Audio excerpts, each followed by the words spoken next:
All right. All right, shalom, shalom. First and foremost, we'd like to give all praise, glory, and honor to Yahweh, Bashem, Yahushai, Bashem, Rakakudash. Double honors to Elder Apostles, Great Millstone, and rule well.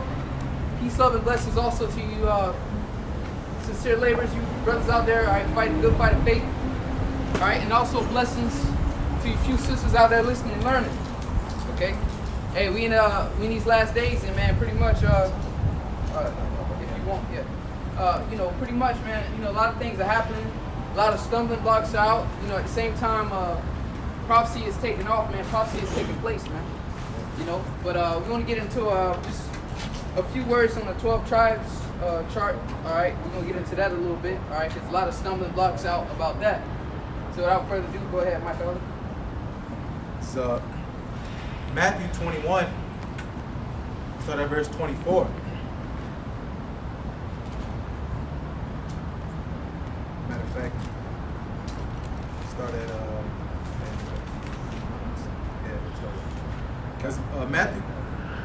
Matthew 21 and start at 21. 20.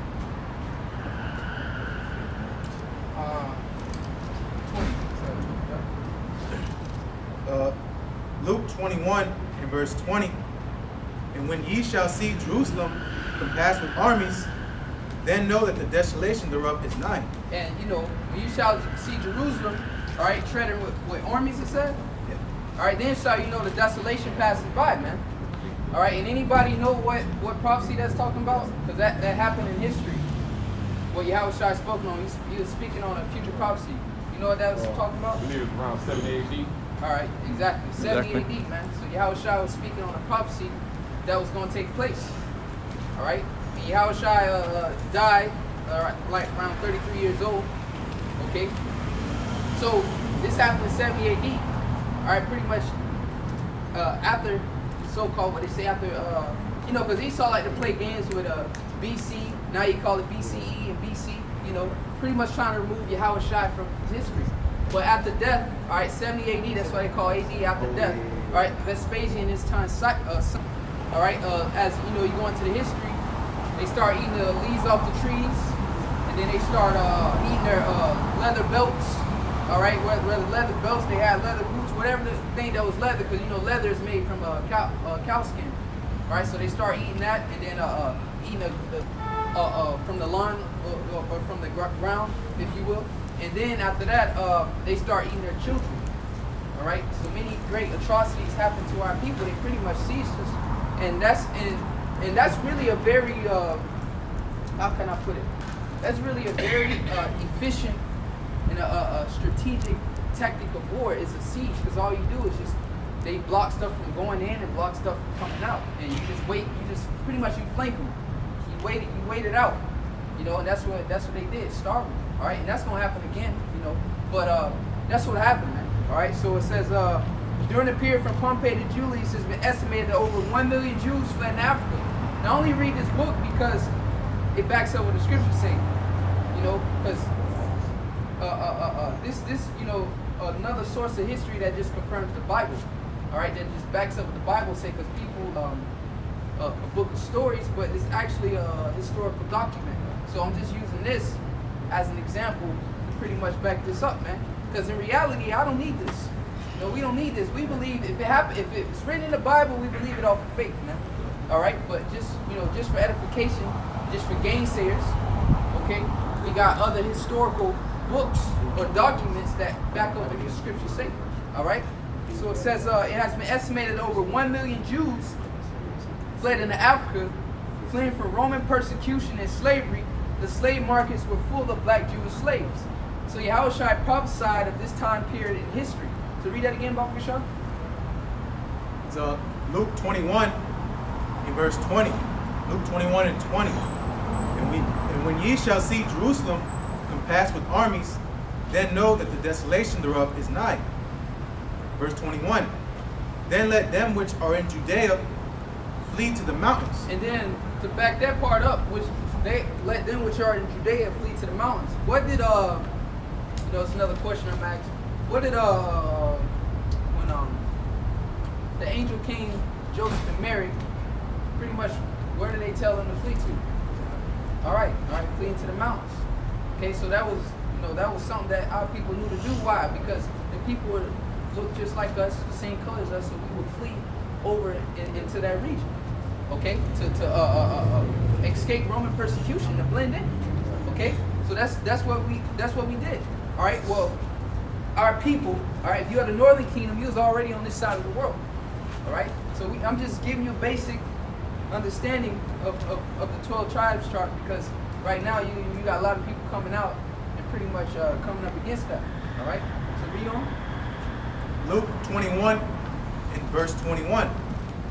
Then let them which are in Judea flee to the mountains, and let them which are in the midst of it depart out. Yep. And let not them that are in the countries enter therein. Yep. So don't return back. All right. And if you go, and it's the reason why Yahushua said that, because if you go into the history, you had Israelites when that was happening. You had Israelites coming into Jerusalem.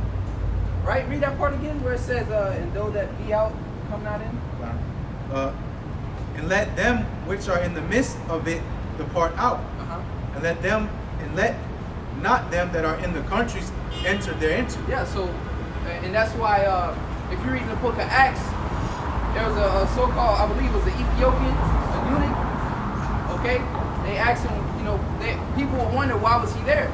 Because we had our people was always scattered throughout all the regions around, okay? And then according to the law, all right, you're supposed to come back to the Passover, all right? So that's why they were there. So you always had Israelites outside of Israel amongst other nations, all right? So Yahushua said, so even those that be out, come out in the midst, because why? They finna throw this place down, man, all right? Is more on that? Yeah, All right. So, verse 22, but these be the days of vengeance, that all things which are written may be fulfilled. Yep, because Yahushua knew he was a prophet. He prophesied this, and this happened in history. So Yahushua already knew what was going to happen to him. All right, he was going to be crucified, and then what? The nation of Israel will have to pay for that, and the Most High sent the Romans upon them, man. Okay, keep going. Verse 23, but woe unto them that are with child, and to them that give suck in those days. All right, because why? They was going to eat their children. He already knew the prophecies. Go ahead. For there shall be great distress in the land, and wrath upon this people. Yep.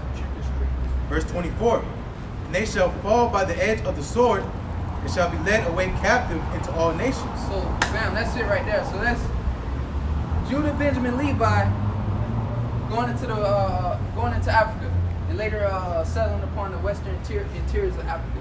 So get that real quick in Revelation 12, so I'm going to talk.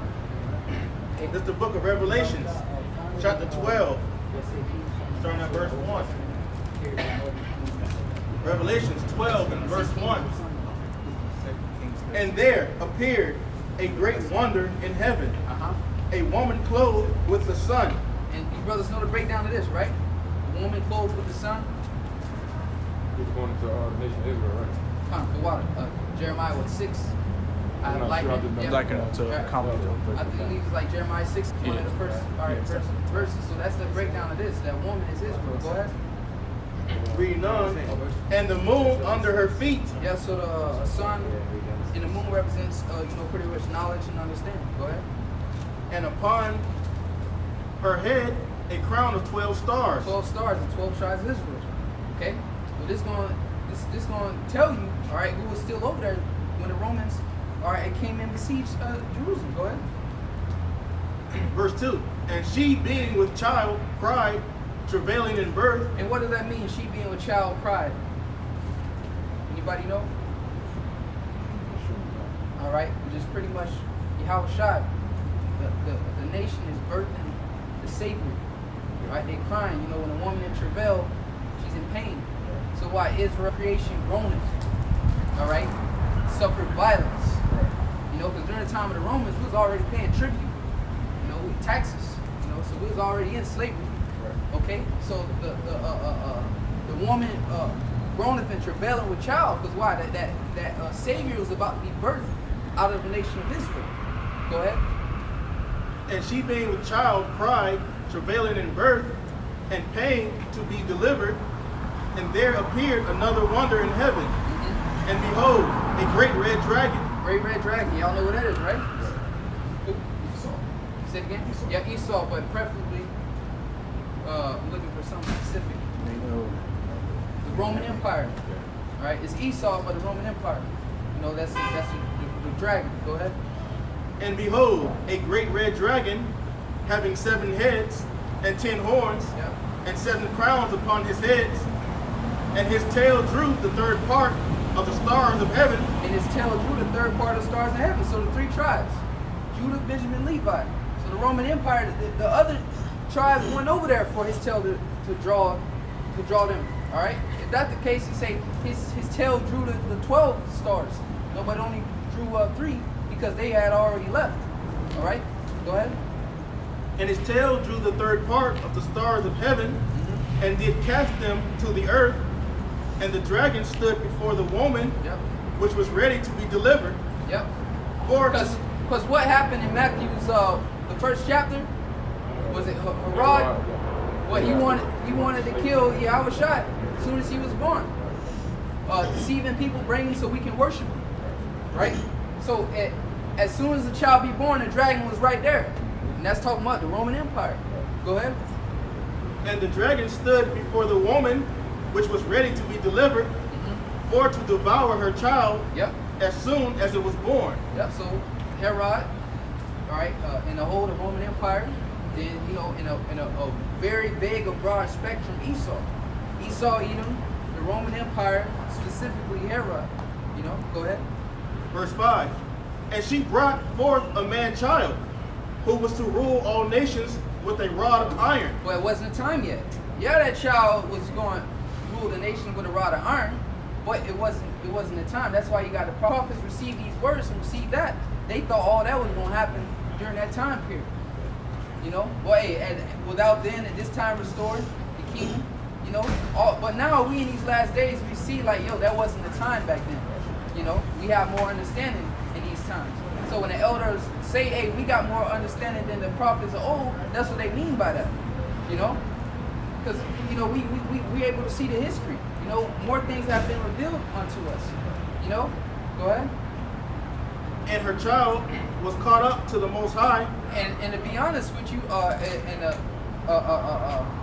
this is Yahushua being ready to be born. So Yahushua haven't even died yet. So Revelations the 5th chapter where the seals were open. So the prophets didn't even have that understanding anyways. Because they got the full understanding after Revelation 5th chapter, after he died, the seals were open. So that right there in itself lets you know that we have more. Yep. And to his throne. Yep. And the woman fled into the wilderness. Yep. And that what? The woman fled into the wilderness, 70 AD.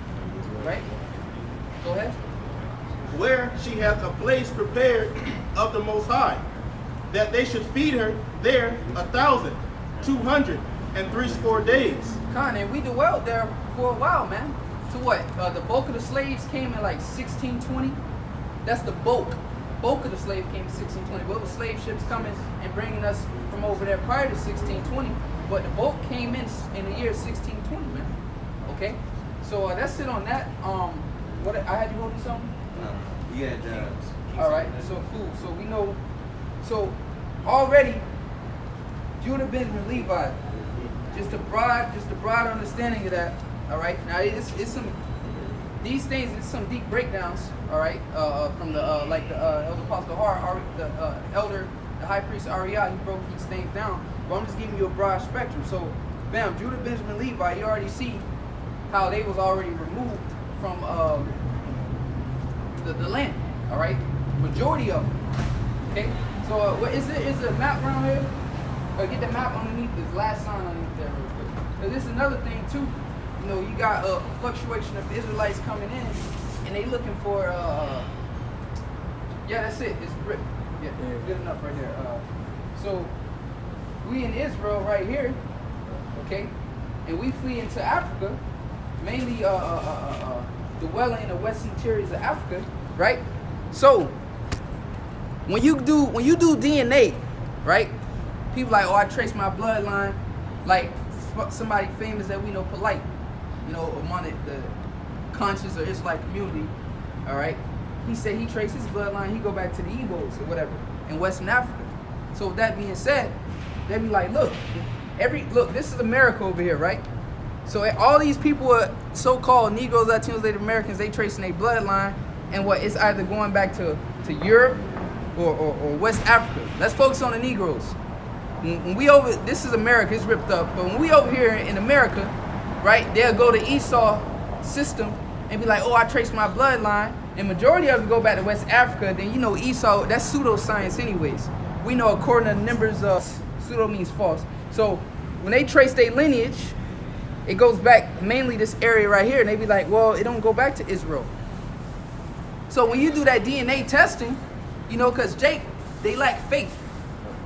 Okay, this is based off of faith.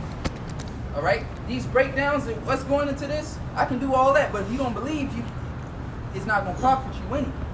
So to get technical, Jake would go into DNA and be like, oh, my DNA go back to the West Africa. I'm this, I'm that. All right, it don't go back to Israel. Well, of course it won't go back to Israel. When Esau do that DNA shit, it don't go back 2,000 years ago. All right, so these people wasn't always here. Going into get the scattering, get some scriptures on the scattering. Either it's James 1:1 or the scattering. So it's a term called diaspora. All right, somebody look that up too, off the shop. Diaspora. All right.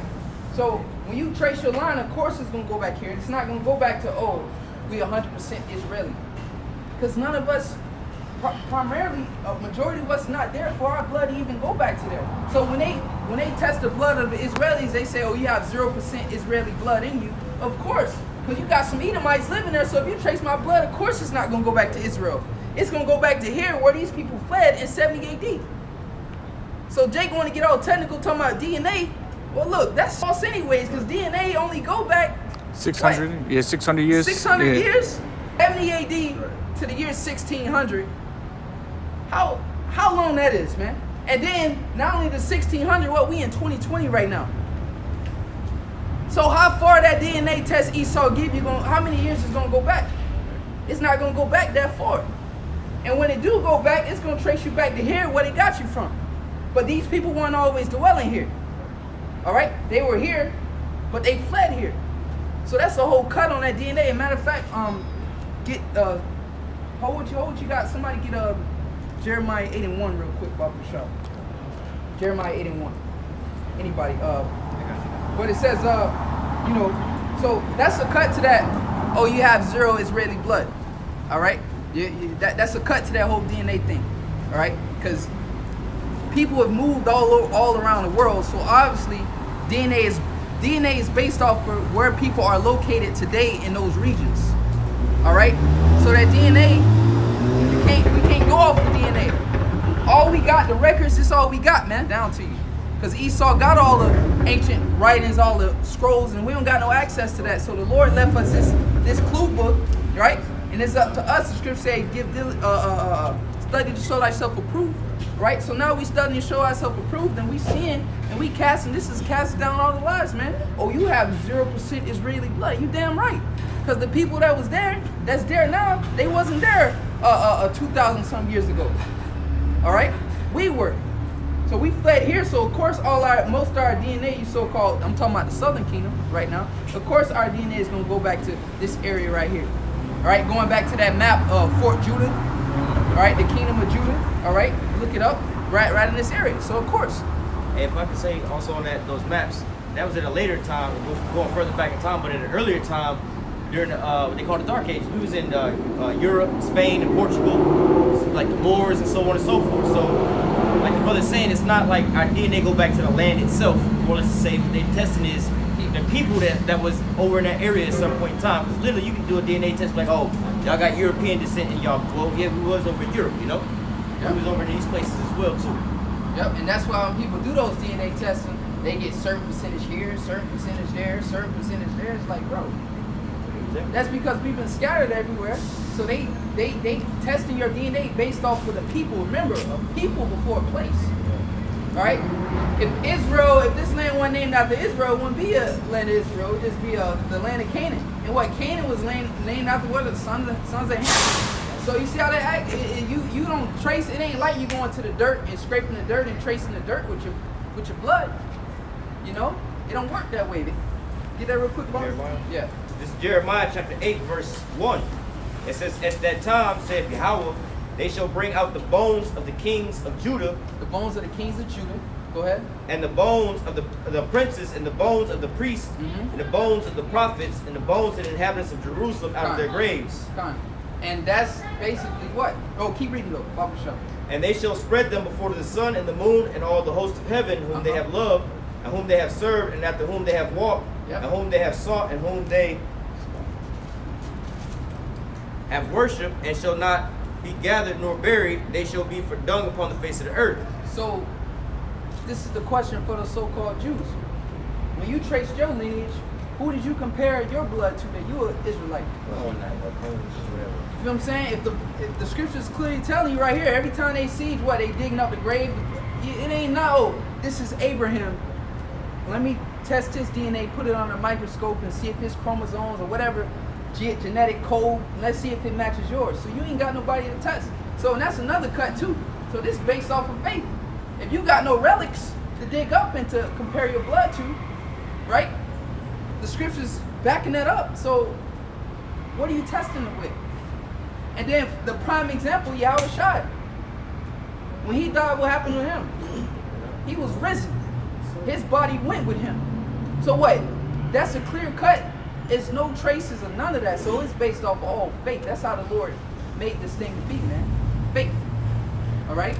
Yeah, we're going to give you some facts, and we're going to go into history and try to break it down to you the best way we can to give you some sort of like factual evidence, some sort of proof. But in the end of the day, this, man. So that's the understanding. That's a cut on that old DNA thing. Anybody bring up DNA, you got to understand that now. DNA only go back, what, 600, 500, maybe a couple hundred years. They don't go back that far. And I'm being generous. You know, maybe 200, 300 years to go back. Yeah, El Apostle did Tahar did a lesson on it maybe a year ago, and he's saying that those DNA tests they go back like 600, 700 years. Okay, so where we was on the west coast of Africa, that's why it always goes back to Africa. It don't go back any further than that. Yeah. So, and plus these people were dispersed as we went into the prophecies, man. All right. So, hey, don't lean on the faith of Esau's bullshit, man. We are the Israelites. You know, we are those people, man. That's right. Okay, go ahead. This is the book of Deuteronomy chapter 28, verse 64. And Yahweh shall scatter thee among all people from one end of the earth even into the other, and there thou shalt serve other gods which neither thou nor thy fathers have known, even wood and stone. Yep, so we were scattered throughout all the world, man. All right, so the original inhabitants of the land of Israel are been scattered. Okay, so get that diaspora real quick. All right? And that's pretty much what the New Testament. All right, and the brothers read an Old Testament based on diaspora, the displacement, the scattering of the people. Go ahead. Going to the etymology online, diaspora, which is a noun, dispersion, to scatter about, to disperse, about, across, and to scatter. Yep, so pretty much a scattering, man. All right, so that's clear and cut. Anytime Esau, these niggas on the comment board, these backbiters, these unbelievers, that's the understanding of that whole DNA thing, man, and tracing back and all that stuff, man. All right, so you can drop that if you want. But if I can speak on that, the diaspora, you know, because they that definition more or less only goes back to the so-called quote-unquote Jews, right? They'll tell you about that, or the Jews went into a scattering throughout the four corners of the earth. But when you actually trace their history, all right, they actually come out under that, you know, the rebirth of that title under King Booyah, one of these Khazars in like 740 AD. All right, and when you watch them, they always migrated into these different nations, and they took over these nations like modern day today. They had America, the so-called Jewish man migrated into America and took over, just like they did in Germany and so on and so forth. And you can do a Google search of the number of countries the so-called Jewish people was expelled from, but it's not the same thing as like them being scattered throughout the four corners of the earth. And when you go into history, the only people that's ever been scattered forcibly throughout the four corners of the earth are the so-called Negroes, Latinos, and Native Americans. We all know about the transatlantic slave trade, all right, but from 1492 to 1619, that was the Northern Kingdom being spread across the four corners of the earth on slave ships, all right?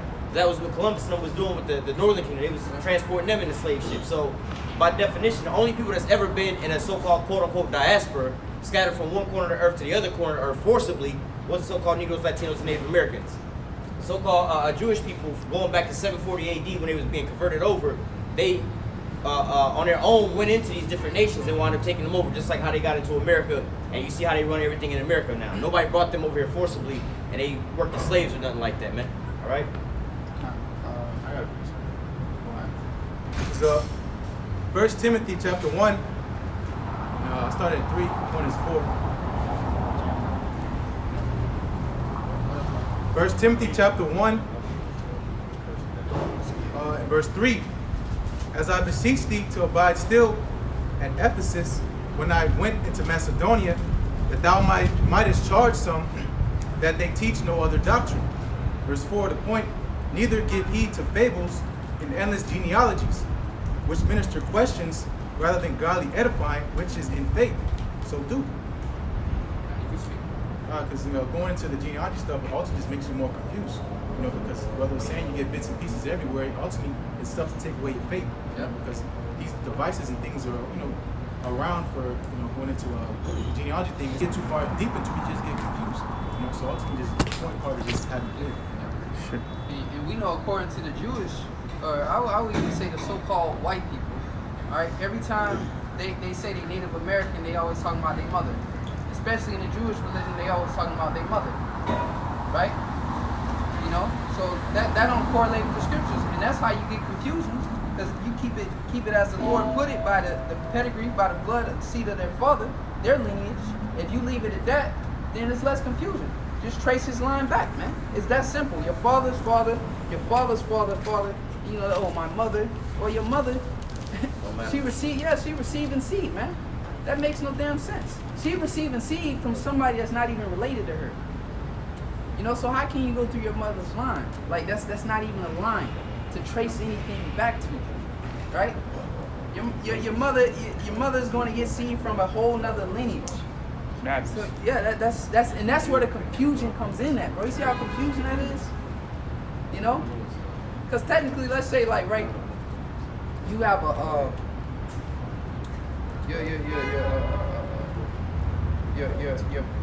your uncle, all right, or let's say your aunt, okay. Your aunt's gonna go out and get a boyfriend. Of course, not within your family, right? Her boyfriend's gonna plant a seed in her. Okay, so that seed, she done took the seed of a whole nother lineage that has nothing to do with your family. Then you have to go to his line and inquire of him, and you can't go through him.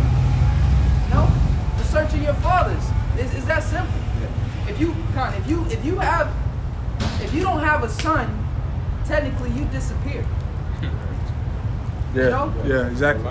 Your line, your lineage disappear. If your dad had all girls, he'll be gone.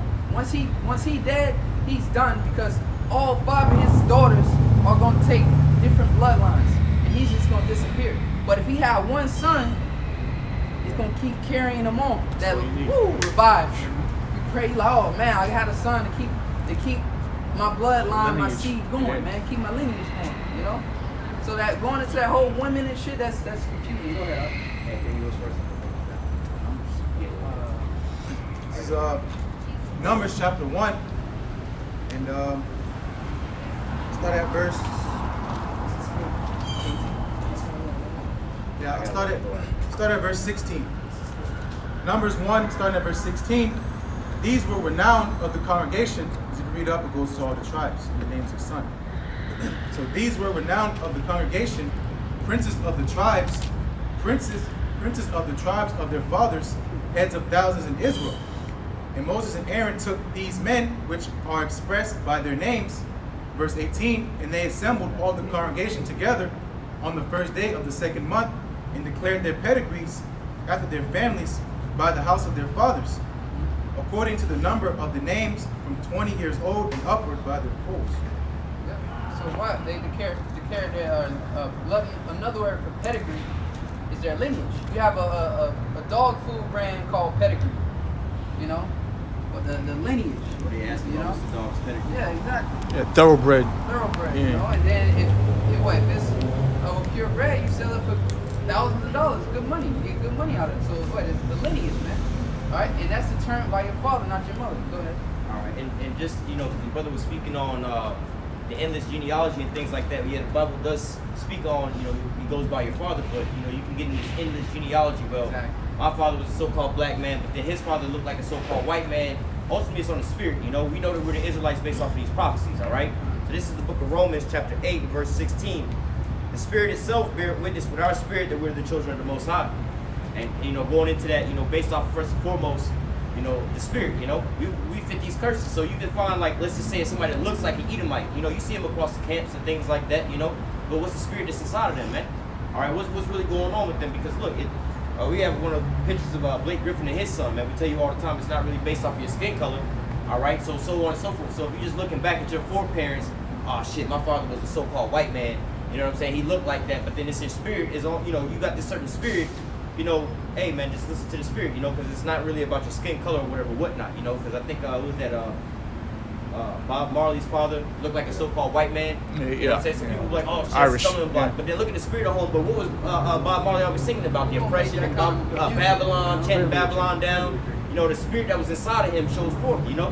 So this is why sometimes going into that endless genealogy, well, his father, this father, this father, even though the scripture do say it's based off of the seed of your father, like the brothers was going into, that's being scattered and also mixed up with all these different things.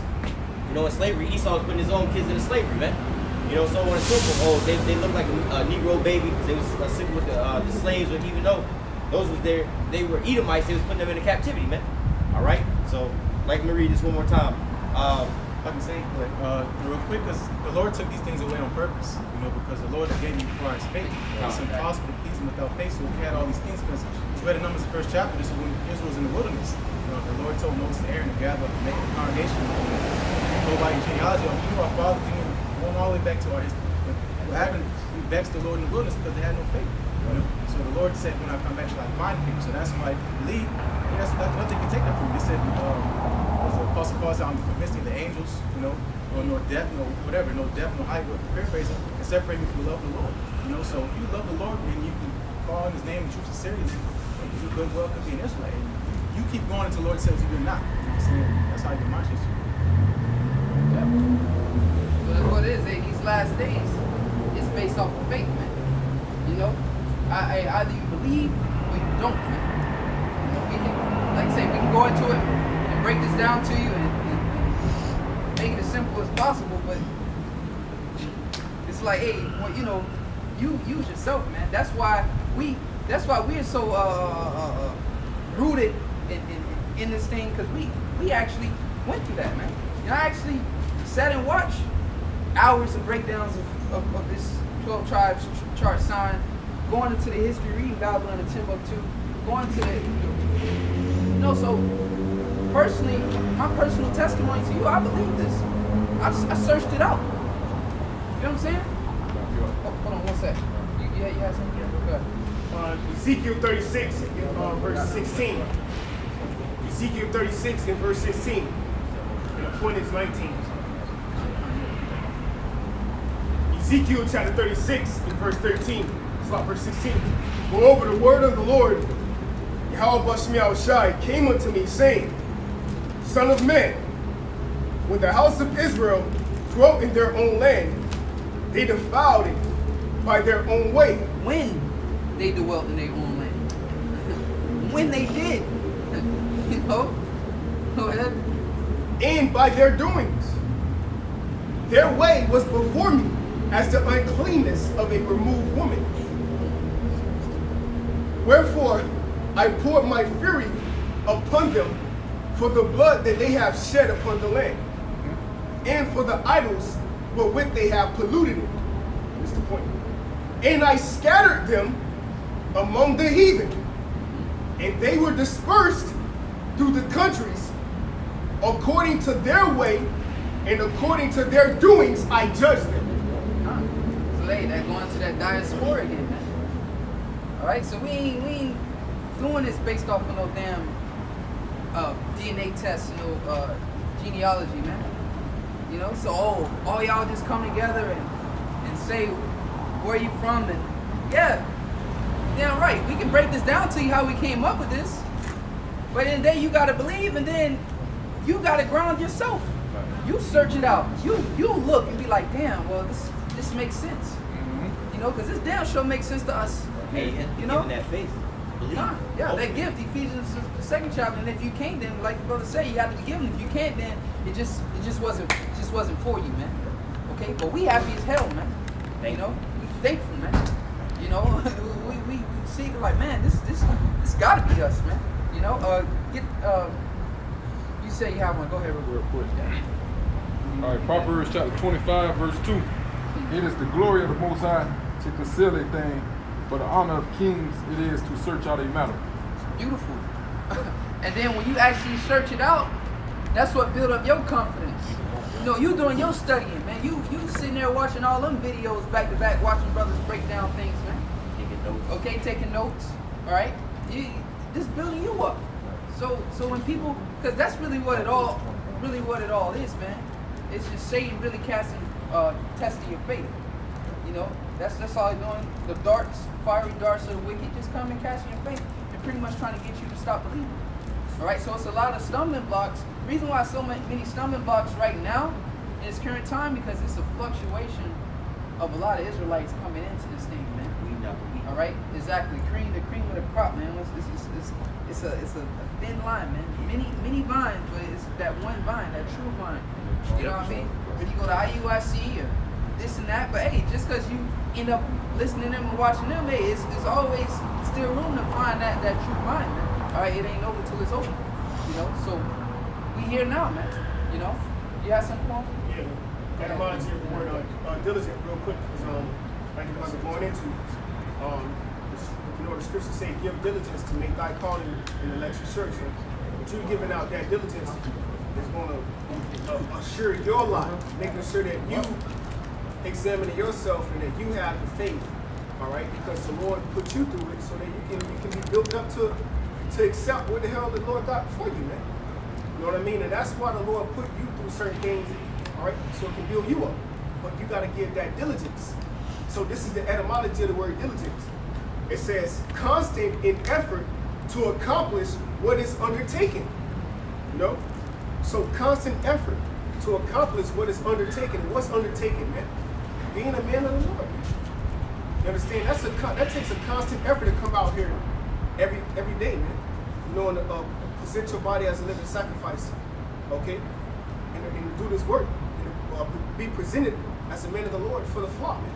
That takes a constant effort, constant trial in examining yourself to be a leader, you know? A little bit more, it says, attentive, highly esteemed. It says, prize, appreciate, to pick out, select. So you're giving that diligence, you're picking out, you're selecting what is good and what is bad. You know, you will only find that out through faith. Only faith is the substance that's going to give you the hope. And that's why you need teachers. That's why you need leaders, man. Isaiah 30:20. Thy eyes shall see thy teachers, you know? But you got to give that diligence, that constant effort. You got it. This is Kings chapter 17. I'm going to start at verse 1. In the 12th year of Ahaz, the king of Judah, began Hosea, the son of Elah, to reign in Samaria over Israel 9 years. So we can go into, all right, we went into pretty much the southern kingdom, man, all right? And we all aware of how they got over here to this land. We left off at how they went into Africa, and pretty sure everybody Israelite 101, but that's in history 101. We pretty sure we all know how they got to this side of the world, right? Everybody know that, right? All right, so Slave ships. in this case, what's understood ain't got to be explained, so we won't skip that part of how they got to America. We all know that. But let's just get, like you say, once again, a broad spectrum of this chart. All right, get that real quick. 2 Kings 17 verse 2. And he did that which was evil in the sight of the Lord, but not as the kings of Israel that were before him. And against him came up Salmanassar, the king of Assyria, and Hosea became his servant and gave him presents. And the king of Assyria found conspiracy in Hosea, and he had sent messengers to So, king of Egypt, and brought no presents to the king of Assyria, and had done year by year Therefore the king of Assyria shut him up and bound him in prison. And the king of Assyria came up throughout all the land and went up to Samaria and besieged it 3 years. And in the 9th year of Hosea, the king of Assyria took Samaria and carried Israel away into Assyria and placed them in Halal. And then when you get the map again, Bro Prashant, when you look up where Syria, I believe it's like northern Iraq. I looked it up the other day. All right, so like in this area, okay, in that area. So the northern kingdom, like this area right here, okay. Assyria, okay, what the scripture's talking about, and so that's how the northern kingdom was carried. Israel, all right, the tribe of Israel, all right, was carried away. Okay, so that's why when the Romans came in, you only had these 3 tribes there. You know, to tell who the third part of the stars. That's why you only had 3 tribes there, because the northern kingdom had already been left, man. 722 BC. All right, that's around the time period that took place. Okay, so 722 years before the Lord even got on the scene. You know, that's a long time. You know? Go ahead. And then let alone what he didn't start his ministry till he was like 30 years old. So add another 30 years, you know, unto that. Go ahead. Going back to verse 6 again, it says, in the 9th year of Hosea, the king of Assyria took Samaria and carried Israel away into Assyria and placed them in Halal and in the harbor by the rivers of Gozan and in the cities of the Medes. You want me to read on that part? Is it more on there? It is. I mean, it jumps around. Oh yeah, just read the next 1 or 2 verses. So it says, for it was so that the children of Israel had sinned against Yahweh their power, and had brought them up out of the land of Egypt from under the hand of Pharaoh king of Egypt, and feared other gods, and walked in their statutes from the heathen, and walked in the statutes of the heathen, whom Yahweh cast out before the children of Israel, and the king of Israel which they had made. And the children of Israel did secretly those things that were not right in Yahweh their power, against Yahweh their power, so and they had built high places. Yeah, so they was secretly worshiping, all right, well, worshiping these other gods when they was in the land, the northern kingdom. So they had already been removed, man. Okay, that's it on that. Get 2nd Ezra 13. Hold on, we jump. Got more? Like I said, I mean, you could have jumped around. Let me just get verse 18 and kind of get the point you were trying to get at. This is it says, verse 18, therefore Yahweh was very angry with Israel and removed them out of his sight. There was none left but the tribe of Judah only. See? But the tribe of Judah, meaning the kingdom of Judah. So Judah being the southern kingdom, Judah, Benjamin, Levi. Yep. All right? Because collectively, all right, when they came over, they called them all Jews anyways. All 3 tribes, they called them Jews. All right? So go ahead. That's it on that? That was it on that. You all right, get so, it in the second Ezra? Yeah, get the 2nd Ezra. So we're going to... All right. Yeah, he can. Okay, come on. Go ahead. Just the book of 2nd Ezra, chapter 13, starting at verse 39. And whereas thou sawest that he gathered another peaceable multitude unto him. Start at 40. 40. I was not going 40. Okay. I just one verse. That's not Okay. verse 40. Those are the 10 tribes which were carried away prisoners out of their own land. In the time of Hosea the king. Same time was reading about see, they separated this. They took this out, but same time was reading what? First King, Second King. All right, go ahead. Whom Salmanassar, the king of Assyria, led away captive, and he carried them over the waters, and so came they into another land. But they took this counsel among. Get the map again, huh? Yeah, keep going. But they took their counsel amongst themselves that they would leave the multitude of the heathen and go forth into a further country where never mankind dwelt. Yep, and that was talking about over here. And then when you see that that movie, was it 1492? Where Christopher Columbus, he spoke about Ezra's, the book of Ezra's, you know, because he was a so-called Jew or a so-called Christian. So they knew they knew about this account in Ezra's. All right, that's why if you research, he brought Hebrew interpreters with him. Why? Because what the Hebrews, they read this account. They knew about this, man. Okay. So read on. Verse 42. That they might there keep their statutes, which they never kept in their own land. So they didn't keep the statutes and commandments in their own land, but they say, oh, we're going to go to pretty much the other side of the world and try to keep the statutes and commandments. Go ahead. And they entered into the Euphrates. And you see the Euphrates River, it's right here. All right, see that? You see it? Euphrates? Hey, you gonna use this? Okay. This is a little bit bigger.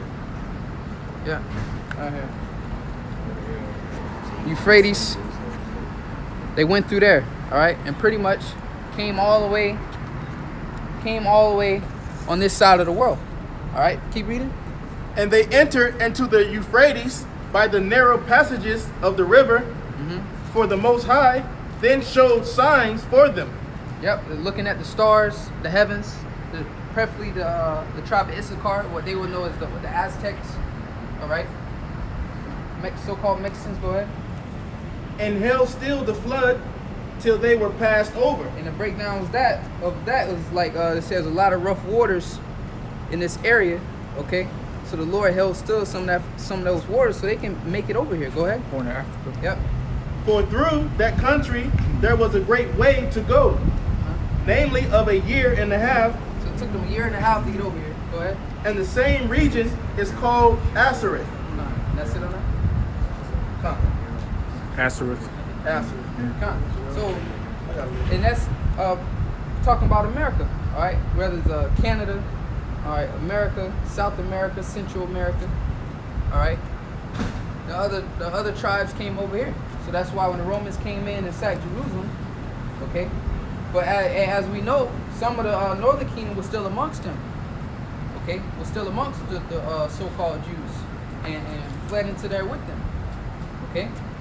Because you see that in the account in the New Testament where it said Asherite. Asher. There's an Asherite I mean, Anna. daughter, an Asherite amongst them, okay? So go show you, it's still a scattering of some of the northern kingdom among them. So all these so-called, and that's another cut on all these so-called black-only Israelites, right? Well, you could be a so-called Zebulonite, you know, or a so-called Asherite, you know? Because if you go over here in the world with them for almost 1,000 years, what you gonna end up looking like? A so-called Negro. And you know, and you was already had pretty much a dark complexion, all right, already. So imagine, you know, being amongst the whole Southern Kingdom, all right, for all those years, you know. So that's a cut on them. They talking about the so-called Hispanics and Native Americans ain't Israelites. Well, hey, you could very well be a Hispanic, man, so-called Hispanic. You don't even know that, you know. That's how bugged out these people are, man. Okay, that was it on that. So we're gonna go. So go to Genesis 49 about the show. So we were all removed. Just the northern kingdom got over here before us, and get that in Jeremiah where it says Judah and Israel were pressed together. Yeah, get that about the show. But get Genesis 49.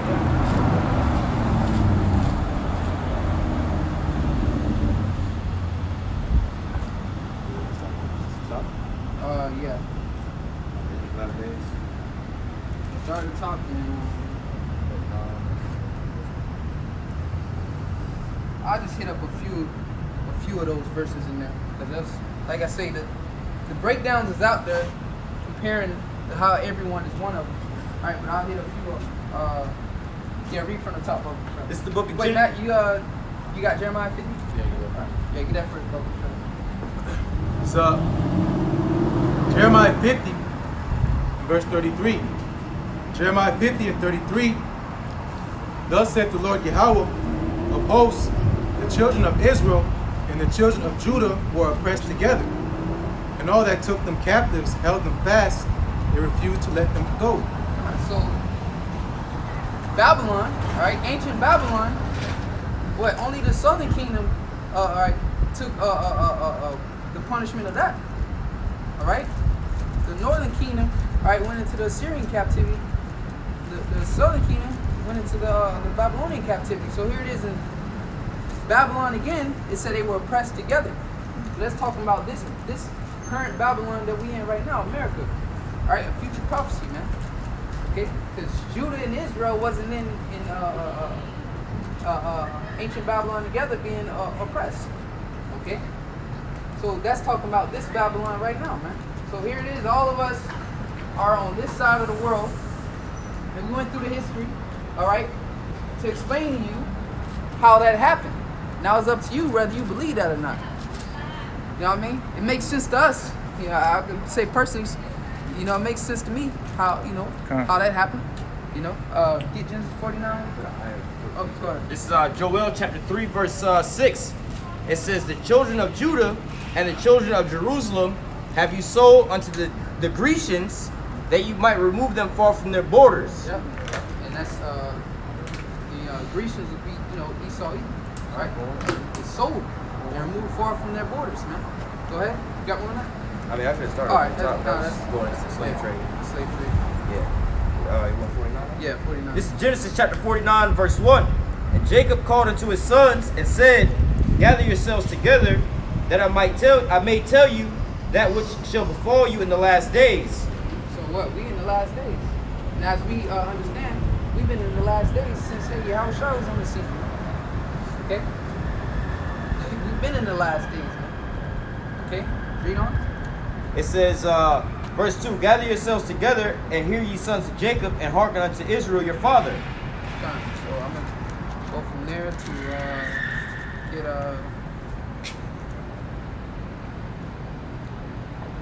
we can go to 5. Genesis 49 and 5. Simeon and Levi are brethren, instruments of cruelty are in their habitation. Done. So Simeon and Levi are brethren. We ain't got it on this map, but if you go on on a regular modern day map, right? 1 sec. Hispaniola. I can just look on Google, right? Yeah, Google that.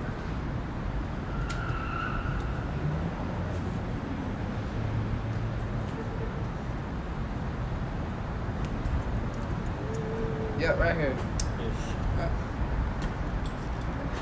Simeon and Levi are brethren. All right, instruments of cruelty are in their hands. And that's Haiti and that's the Dominican Republic. Yeah, Haiti and the Dominican Republic, brethren. So when you look on this side of the world, all right, that's what makes sense. That's the breakdown. All right, whether you believe it or not, like, oh, how did that? Hey, that's the breakdown. There it is. Simeon and Levi are brethren. Once again, that's off of faith. But look, check this out. They want to get technical. We already done gave you a broad spectrum of those people. The so-called indigenous people of this land and the Negroes. Like right there, that's enough for me. As far as each individually, we know what tribe we are personally. No, we'll find out in the kingdom. But based off the prophecies, where the bulk of them will be at, all right, we have that understanding. Okay? Because you could be a so-called Judite, or you look like a so-called Judite, but you could very well be a Native American. And if I can say, You know? out where I live at, there's 2 little small cities, Onico and Samoset, right? In this area over there, there's a lot of so-called black people over there, right? These people, even when you go and look up to like the Trail of Tears and things like that, that was like one of the main areas, one of the areas where he was getting a lot of these Seminole Indians from, man. You ask a lot of those people, they'll be like, well, we go back to some kind of Indians or so on and so forth, you know? And if you're not really rooted into that, you just think Jake is trying to go away from who they are, but in reality, it's a lot of those Seminole Indians over there, but they all just look like so-called black people. But their hair's a little bit different and everything like that. His name, Hernando de Soto and the other guy, Cortez and them come through. They came through in these areas here. That's why they had the Gasparilla parades and everything like that, you know? But like the brother was going into, you know, according to the scriptures, you had different tribes. Like Reuben would be the so-called Seminole Indians, whereas Gad would be the so-called North American Indians, all right? Then you had like Ephraim, which would be quote-unquote the Taino Indians. They was all pretty much living over in this one little area, so you know, a lot of these things are more or less through the spirit, because you have, how can you say, people could be on the same land, but in like different areas. You know, like here in America, you had the North American Indians, and then you also had the Reubenites here on the same land, and then you have like Issachar, you know, all on the same land, but you know, yeah, and then there's differences. Some asshole will be like, oh, so you're saying that Seminole Indians are North American Indians? No, we're not saying that. basically what it is that particular tribe, the Seminole Indians, they held a different, they have a different part in history, Right. than the rest of the tribes of North America. Right. All right, they separate, and if you go, we can go. We're not probably gonna go into it, but there's a whole story behind it. Exactly. Yeah, And so, real quick, and that's up to you to actually, all right, That's a stumbling block. understand this, understand the breakdowns that we giving you, and if it resonates with you, it makes sense to you, it's off of faith, bro. You know what I mean? Because, for example, the brother Ash, he got the name Ephraim. Ain't no freaking coincidence, man. He he got family over in Puerto Rico, and they still happen to carry that name Ephraim. Like, bro, come on. And they You couldn't know, figure it's where just they come been, from. they don't know where they came from. That ain't the first time I ran into an Ephraimite that had the name Ephraim at my job, my old job. It was a so-called Puerto Rican. His name was Ephraim. I said, you know what that mean? He just said yes in the Bible. That's all he knew. I know one too. I know one too. Yeah. I recently just worked with a guy whose name was his first name was Naphtali and his middle name was Joel, and he was I believe he said he was an Ephraim. He didn't say he was an Ephraimite, but I think he said he was a so-called Puerto Rican or something like that. But I'm like, damn. See, the spirit of our parents, they don't even realize sometimes they're giving their children biblical names. Yeah, they just pass that don't name. even know it. Man. Ephraim, just pass that Ephraim. name, man.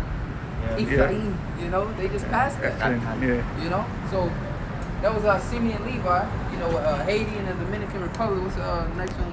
You can keep reading on to it because it goes into the Yeah. Verse 6. Hey, and this brother's mother's a Simeonite. But people look at him and think he's a so-called Negro, just straight Judah. This brother's mother's a Simeonite.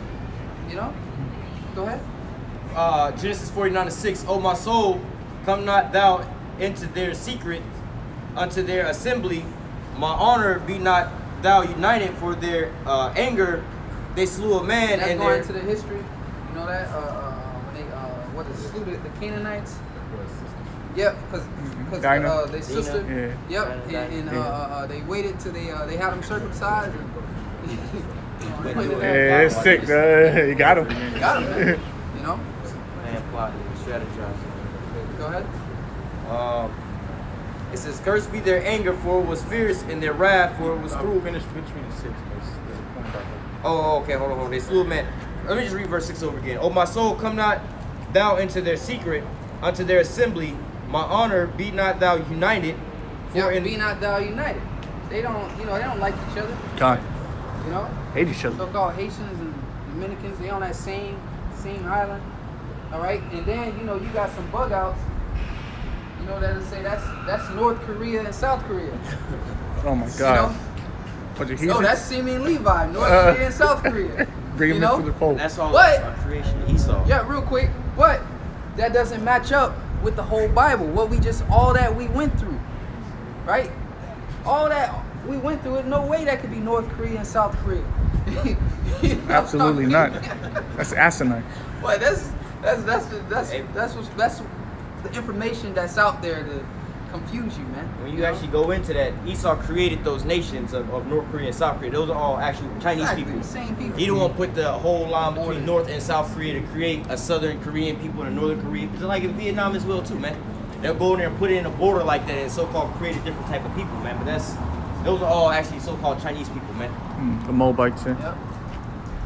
Let me go back to this scripture. It says, "Be thou not united, for in their anger they slew a man, and in their self-will they dig down a wall." There you go. Because self-will, they dig down the wall. That's the border between those two countries, between Haiti and Santo Domingo, the Dominican Republic, because they don't like each other. Because I know personally, Haitians, they're very hot-headed. They get hot very easily. So by their anger, they slew men. So that goes into their characteristics. That's a characteristic trait. They're very hot. Simeon too. So going in, the border between those two countries, they hate each other. You call Dominican Haitian, he's gonna get mad at you. Vice versa. They don't even like each other in their own countries. They don't like crossing borders. I personal testimonies that happen. With my family. And that's why brothers like this, and it's like the brother says, it's a spiritual thing, because even when I remember watching all the breakdowns of Elder Tahar doing it, and Elder Rumblab and all the other elders, he was like, in some of these characteristics, you have to know these people. Mm-hmm. You what I'm saying? You have to know their characteristics, you know, and that's part of how these tribes are breaking down. Like the brother right there. That's faith. That's proof right there, man. That's more faith for you right there. This brother's mother's actually a Simeonite, so he actually know how they get down. Back to Romans 8 and 16. The Spirit bears witness with our spirit that we are children of the Most High. So right there, man. You know? So that's why they can't relate to it. They come in this, there's no way that can be that. And, you know, the 12 tribe, you know, they're attacking the 12 tribes charge. But they can't relate to it because they ain't living it. They ain't feeling it. Y'all not spiritually connected to this thing. That brother that's why I told the brother to speak on it. I felt in the spirit that I'm pretty sure his mother's a Simeonite, so I'm pretty sure he looked into that. He was able to relate to that. I personally can't relate to it. That's why I have him speak on it. You know, because he was able to relate to it and break it down and edify you more on it. You know, but that's part of those breakdowns, man. It's spiritual. It's based off of geographical locations, the prophecies, the history, and off the spirit, man. You know, just knowing these people, you know. And then also too, it said instruments of cruelty in their land is talking about the sanctity and voodoo. Yep. You know, because Haitians, they're known for voodoo. Louisiana, they do that shit down there. A lot of Haitians. They have celebrations about it. It's wickedness. You know, same with Simeons, sanctity. They worship demons. So even when I saw Haitians beat off the French, they was summoning demons. They're the only people that cast away Esau. And that's the Levites. That's you know. So what is it? That was it on that one. Get 8. Verse 8. Is it somebody get Zechariah 12 and 7, Bobby Bishop? Hold on, let me go back up and finish 7 because I didn't finish all the time. Cursed be their anger, for it was fierce, and in their wrath it was cruel. I will divide them in Jacob and scatter them in Israel. You know, going back to that further divide. Verse 8. Judah, thou art he whom thy brethren shall praise. Zechariah 12? Thy hand shall be. Hold on. Yep, get that real quick. All right, this is the book of Zechariah, chapter 12, verse 7. Zechariah 12 and 7. The Lord also shall save the tents of Judah first. Exactly. So pretty much all those high priests, the elders, Abba-Villains, all them, but Judahites. If they wasn't exactly Judahites, but they was Jews, so-called Jews of the Southern Kingdom, so-called Negroes, whether they was West Indians, Haitians, or actually Negroes. That's Judah shall be. Go ahead. It's gonna say it. It's like it. Go ahead. That the glory of the house of David and the glory of the inhabitants of Jerusalem. Because you gotta understand, some key men of the Most High came out of the tribe of Judah, man. So first and foremost, our Lord and King David. You know, so that tribe had to be risen first. Because look, check this out. If you know, so-called Negroes, you know, started, you know, woke us up. You know, the Lord put a spirit on them. Then pretty much the Lord did that. So they pretty much had to control the platform of this. You know what I mean? So if you got, you know, if you don't want teaching like, yo, I told you, you know, you came in under me, and that's that, you know, that order, that stronghold. You feel what I'm saying? That's why that happened. You know, look how the so-called Negroes being treated now. Now imagine if he would have raised up like the Northern Kingdom up first. You know what I mean? Look at the imbalance of that. You know, because Esau deal with the Northern Kingdom, he'd treat them a little better before the Southern Kingdom, because why? That's the head tribe. The Lord put the spirit on him to do that, to keep the head sick. If you keep the head sick, right, then you got the whole body sick. Mm-hmm. So real quick, Esau just messed with the Northern Kingdom a little bit first because they're a little lighter. You know what I mean? And going to some of the breakdowns, they work hard, man. You know, they can use them. Judah got that stigma of being lazy.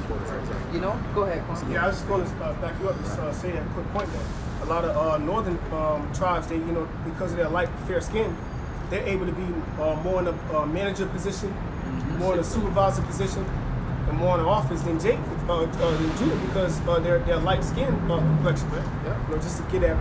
And some of them classify as actually white people. Yeah. Caucasians. You know, they can go to an interview and put Caucasian down, and They'll pass for a so-called white man. They got a slot for that. I think it's called like White, not Caucasian. Yeah, something you know, like that, yeah. or Caucasian. And another thing, not Hispanic or something like that. another thing too is that you know, Esau knows that they actually came over here after the Northern Kingdom, and they so-called conquered them. Right. And you know, that's a stigma on Esau's belt. You know, so at the end of the day, they still gotta show a little favor to the Northern Kingdom because you know you came over here and you conquered these men in their own. This is technically their land, so they still show them a little love. It's all deceit at the end of the day, but they still got to show them a little bit of love because, oh, you know, that's your Mexico, that's your land. Yeah. Oh, you know, we gotta have this for the Indians and reserves or whatever the case is.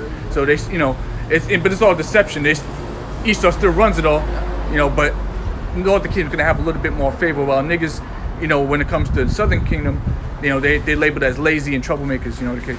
Go ahead. Because when you they're so-called white men tell you, oh, they got casinos and all this. Like, I remember I was driving and I asked this Edomite who owned the Hard Rock, and he said the Seminoles. And I guarantee you, it's Edomites, man. That just was in the mix of that, and so had it to where they was able to get that. Oh, well, I'm Indian, and they was able to benefit. You know, that's how Esau set up. Let me set some Edomites up. You know, as Seminoles. And get them big ass checks and get them this. Man, you think that's Jake really, man? They call them $5 Indians. They can pay for that. Like the lady in Elizabeth Warren. That was one of the major things came out about her. Oh, I'm not Native American, really, for real. But hey, that's why the so-called Native Americans on these reservations, and they died of suicide out of depression and alcohol abuse and things like that. Man, they're not really getting them checks like that. That's actually them Edomites is getting made rich off of, you know, untaxable dollars and things like that, man. All right. Go ahead. It's the book of Zechariah 12:7. The Lord also shall save the tents of Judah first, that the glory of the house of David and the glory of the inhabitants of Jerusalem do not magnify themselves against Judah. Exactly. That's it. All right. Yep. So, and what saving? That's our spirit. What giving us His truth. So they the ones that got this truth first. You know, save the house of Judah first. That they not magnify themselves against Judah, and then go back to Genesis 49. I think say Judah shall be the gathering of the people. Well, let me start back at verse 8. Yeah. It says, it's in verse 10. Come. It says, Genesis 49:8. Judah, thou art he whom thy brethren shall praise. Thy hand shall be in the neck of thine enemies. Thy father's children shall bow down before thee. Judah is a lion's whelp from the prey. My son, thou art gone up. He stooped down, he crouches as a lion, Yep. and as an old lion, who shall rouse him up? And that's going back to that leadership position because, you know, as we always know, you know, Judah, the other tribes follow Judah, man. You know, like the elders always go to in the whole breakdance and stuff. You know, Judah started out that, and Ephraim pretty much got busy with that. You know, that whole breakdancing and shit. Man. Yeah, it set the trends. Set the trends, so they followed. You know, so Judah got to be risen up, man. You know, the leader. You know. If I could say, they use Judah to push all these things first and foremost. You know, like I remember when I first moved down here, they had, you know, for the first time I seen some rednecks and Wrangler jeans, little skinnies or whatever. But it wasn't until what Jake came out with the skinnies that they became popular. You know, East likes to wear the little mohawks all the time, but then when Jake started wearing the mohawk, it became popular. Exactly. The whole world became a trend when Judah started doing these things, man. Skateboarding. All right, they skateboarding, the same thing. They was skateboarding beforehand, riding bikes, man. They over here riding bikes right now, man. You know what I'm saying? When Judah start touching these things, man, the whole world take off and do these things, man. Hip hop and rap, man. You know, you see the whole world doing music based off of, you know, what those tribes are doing. You know what I'm saying? You even have the Northern Kingdom Israelites doing basically Judah music type of stuff like that. And very rarely do you see Judah doing the Northern Kingdom type of music, even though they can do it, but you very rarely see it comparably to vice versa, you know? Yeah, even things like basketball. Basketball was a white man sport back in the day, man. There was only crackers playing that shit, man. But then you know, as time went on, Jake came in and started dominating. Now that's a Jake sport, easy, all day. All through Judah, man. All right. So, did you? No, I didn't finish. I got the next one. That was first thing. The old lion said. Well, I just read that in 9. Okay, and that old lion, you know, is ready to rouse him up, man. All right. Hey, once you wake up and get roused up, the other tribes, oh shit, they gonna join on with you, and that's what's happening. Con. You know, that's what happened with this truth, this ministry. And, Right. and Judah right now is super. Well, they were super docile, man. They were here, marching and protesting for getting gunned down. But this is why the Lord is also turning up, putting it in your face to where our people's like, all right, no more. No more. We got to do something, man. Because beforehand, oh, that nigga might have been doing something he shouldn't have been doing when he got shot. Oh, that nigga shouldn't have been doing that. But now Jake can start to see it where it's all the way around it's a global thing now, man. Right? So-called rising up for so-called Black Lives Matter and things like that, because beforehand it wasn't a so-called problem. But these things have been going on since the beginning of time, man. All right, but now it's the thing now where Judah's starting to be raised back up, because why? Judah's very old and docile. Like you see your grandparents, and you want to start talking about the truth. Oh, the so-called white man, the devil. And they'll never admit, the so-called white man being the devil. They'll be like, oh, this is the man system. Well, what man? Oh, you man. We don't speak about that. They don't want to say it. They don't want to say it. Right. They all super docile with these things, But continuing on in Genesis 49 verse 10, it says, the scepter shall not depart from Judah, nor the lawgiver from between his feet. Yep, the lawgiver. And Yahweh Shai established that, man. In Hebrews 7:14 is evident that our Lord sprang out of Judah. All right, the tribe pretty much with roughly paraphrasing concerning no priesthood. The Levites had that. Yep, and that's the Levites. Yep. So Yahweh Shai, Judah coming up with this ministry, being risen first with this truth, this ministry. All right, that scepter. All right, a scepter goes into rulership. That staff, exactly. That rulership. Go ahead. Continuing on, it says, until Shiloh come, and unto him shall the gathering of the people be. Yep, and to him shall the gathering of the people be, and we see that. All right. And Shiloh's not General Yohanan. Got it. Mm. Yep. Get that Shiloh out there. come, Yahweh Shai, the Prince of Peace, man. All right. So, and to he shall be the gathering of the people. And also, when we read up, going back to verse 8, it says, Judah art he whom thy brethren shall praise, and shall be in the neck of thy enemies. It says, thy father's children shall bow down to thee. So also you got, Yahweh Shai come from the tribe of Judah, to where it's not like a pride thing to where it's like, oh, this tribe is over this tribe, and this tribe is over that tribe, or whatever, whatnot. But as you see, everybody's coming back together, because there was that the hatred between the brothers. But look, none of the children of Israel that's in the, that's on these here signs, that's in truth and sincerity, they're not complaining about having a so-called black man reigning over them, like the so-called Puerto Ricans or whatever, whatnot. It's not a debacle over those things, man. All right, so now, you have Judah being raised up. This is the tribe that all the brotherhood was going to bow down into. Yahweh Shai came from this here tribe, man. All right, so nevertheless, this tribe, the tribe of Judah got the most hell put on them, first and foremost. Yahweh Shai got the most hell put on them, so what? They're going to be raised up first, Just go down to, I'm going to go to Zebulun, though. Go to 13. Okay. 13. Verse 13, Zebulun shall dwell at the haven of the sea, and shall be for a haven of ships, and his brother shall be unto Zidon. Yep, and Border slot. Guatemala into Panama, all right, would be the Zebulunites. And the haven of sea, the haven of ships, the Panama Canal. Hold on, can I put it up to the camera a little because there's a glare? Slot.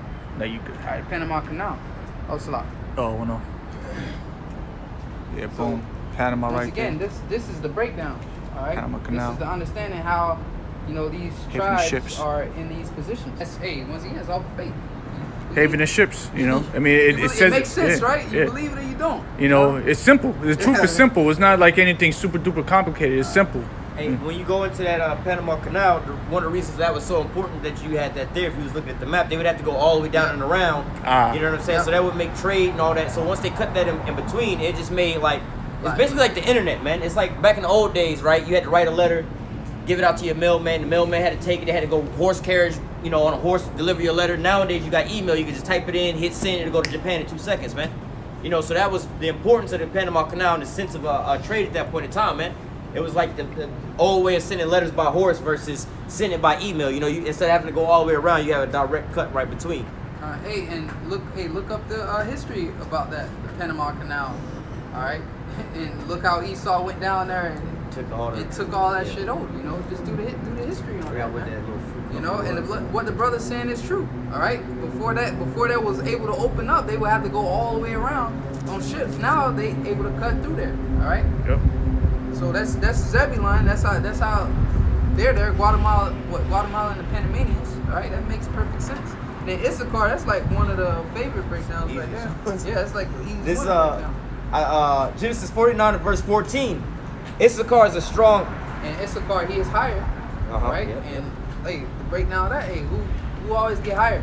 You know, For the even dirty Edomites, jobs. man. Yeah. 'Cause I would just get a bunch of Mexicans or something They'll do to it. get in here and clean it The up. hardest, the lawn, dirtiest. lawn service. Yeah. You know, when you go to suburban areas where they got these big houses and shit, you gonna see some Mexicans out there, but they ain't gonna be living. They gonna be doing lawn service I see it or, every or, day. or nannies. You know, Or nanny. building the houses. Or building, yeah, building I the see it houses. every day. Maids, yeah. Yeah, you know, Housekeeping. So Issachar, he is higher, and Esau know a lot of them here illegal, so they can just sit with whatever trade they got with a sledgehammer or something, sit on the side of the road with a bucket and a sledgehammer, and Esau drive by and Home Depot, 6 a.m. you know get about 5-6 of them in the back of the truck and pay them under the table, and he got 5-6 workers for the day or whatever the case may be, or he hire them and pay them under the table, man. He is hired because they know they bust their ass. You Hard know? workers. Hard workers. They need the money. Dirty Yeah. jobs and jobs that nobody will want to take. They don't complain about the things, man. All right, and just hear everyday things like modern days today. Literally, like where I go to work at, I can just see Issachar. I just work in all Edomite, just rich Edomite neighborhoods, right? You got Issachar cutting the grass, Issachar inside the house being the maids and shit like that. Then Issachar also building the houses themselves, man. You know what I'm saying? It's just like, damn, it's Issachar. He's hired for all these different jobs, do all these things, the skyscrapers and things where we used to be in front of the Tampa side, channel side, man. Basically get off work and be nothing but Issachar walking by, building up all those skyscrapers, man. Yep. So when they want to, when they say, oh, the so-called Mexicans are taking all the jobs, well, who's giving them all the so-called jobs? It's the Edomites, because they know, hey, look, we can pay them pennies on the dollar to get this here stuff done, man. Yeah. All right? And that spirit, that's the spirit the Lord gave them specifically. You know why? For these exact things, the Lord gave them all characteristics for these exact things right now. What shall befall you in the last days? When the last days? Who? So-called Mexicans. And also that spirit also went off on not just Issachar, the other northern tribes too. Right. You know, just any so-called Hispanic, they gonna work hard. They'll you knock know? it out. Yeah, they knock it out. Yeah. You know? I see them out there, be a husband, a wife, some kids, their daughters, they be out there cutting grass in the lawn service. Like, damn, that's a beautiful thing, first and foremost, that their whole family out there working as a unit. But then also sad at the same time, but hey, man, they ain't got that pride, because amongst the so-called black tribes and things like that, like, shit, I ain't going out there with them or whatever, whatnot, or, you don't very rarely see, I do sometimes see a father and his son amongst the black tribes out there cutting grass as well, too, but it's much just rarer. one of those Yeah. trucks like that comparably to 10 other little trucks that this Mexican dude and his Mexican wife out there, man. Always gonna be And I Mexican. always think that's a beautiful thing. Like, damn, he got his woman out. That's a good woman out there cutting grass with him to make ends meet. They doing whatever they can. And you see them a lot of times in these nicer cars or whatever, whatnot. Sometimes you like, oh, they drug dealers or whatever. Like, nah, man. They actually put their money together and they work out here on these farms. They actually get big money working on farms, man. They make big money out there because people don't want to sit out there and be picking tomatoes, picking strawberries and things like that, man. But Issachar, they go out there and they do all these things, man. Oranges, yeah. Going that he is hired. Another thing, a trade I heard Issachar do is they'll get hired on Esau's job, learn the trade, then keep hiring family member after family member after family member after family member until it's like 10 of them. Yep. And then go ask Esau for a raise. Esau don't give him the raise. Well, you don't train 10 Issacharites. All leave Or it. they just go out and leave and start their own roofing Yep. company because you don't want to pay me what I don't pay. What you want to pay me? All right, cool. Well, I just gonna start my own business. And look, bam. Another thing they do too You know? is they'll once they get enough money, one of them might buy a house, a cheap ass house, and then get like 15 Mexicans to come over and re-renovate that shit in like a month, and then they flip that, and then they do it again and they do it again. They'll work all day, they'll walk around the clock. Same people that made the pyramids down there You see, in South America. in South America. And the Yucatan Peninsula. Central America, you know. Yeah, Central, wherever that shit's at, Yucatan. You know, the same exact. Glenn Beck, remember Glenn Beck went into that. Oh, yeah, what are The these, same 10 exact Commandments? mathematic procedures that took to make the Out in Egypt. the pyramids in Egypt, they match. They're the same match scale, up. same. Yep, Well, it's not the same size, but the same scale, Yep. same dimensions. But they also the same thing you talk about the Glenn Beck thing. They found the oldest copy of the 10 Commandments over here. Like, hell, do you find a lot of biblical stuff over here in America, like Arizona and things like that, written in the ancient Hebrew and stuff? Wonder why. Because that's why he actually got fired from what was it? Fox. Fox or wherever he was Yeah. at. Because he was like, "What is this?" And he didn't know that the shit was upside down. It was the Paleo Hebrew, and it was like the oldest documents that they could find, like the Ten Commandments of actual all Hebrew stuff, even older than what they was finding over in Israel and stuff like that. He was like, well, who are these people? And he was coming up to the part.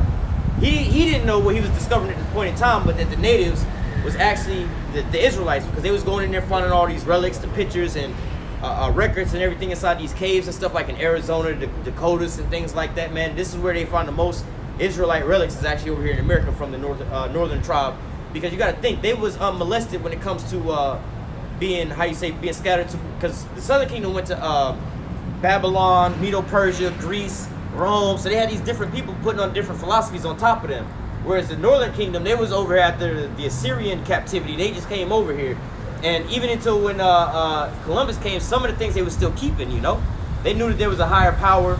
They was wearing basically like these little outfits, like what would you call circumcision, but they was wearing like ponchos and things like that, the fringes and things like that. So they still knew some of the things. So they was molested to the point, not unmolested, but they wasn't as far gone as the Southern Kingdom was. So, you know, they still had a lot of the relics. Yeah, and they held on to some of it. Yeah, still written down over here. But they was worshiping mad idols, and right. they was going way off. See that in the movie Apocalypto. Yeah. Oh yeah. Children sacrifices. Going off, man. Yeah. You know, that's why the Lord sent Christopher Columbus over here. You know, having little empires and shit, worshiping the sun. And them same people, the spirit bear witness, because you see now, those same people are like the people that's in the cartels now that do all the chopping up the people and shit, hanging them from the bridges, they be torturing the folks. That's the same thing when you watch the movie Apocalypto. I think it's Apocalypto, where they be sacrificing the people like that. They be, you know, the human sacrifices, they was just barbarians like that, you know, and certain things like that, you know. So the spirit bear witness, that's the same people that's in them cartels that just be doing that, cutting people up on videotape and shit with butter knives. It's like nothing to them. Yeah, that's the same people, man. They say it's like, the interview one of them was like, why they alive? savages, bro. You saw the movie Apocalypto. Yeah. You like, damn, man, they was doing some gruesome shit. You know, so you see the cartel, bro, and all that. So look, all those beheadings and shit, that shit, what, mainly come from Central and South America? Yeah. You know? Mexico. Yeah, man. Ecuador and all of that stuff. Northern Kingdom, some savages. Yeah, they'll beat your ass. You know? Issachar, yeah. Fuck you up, Holmes. Yeah.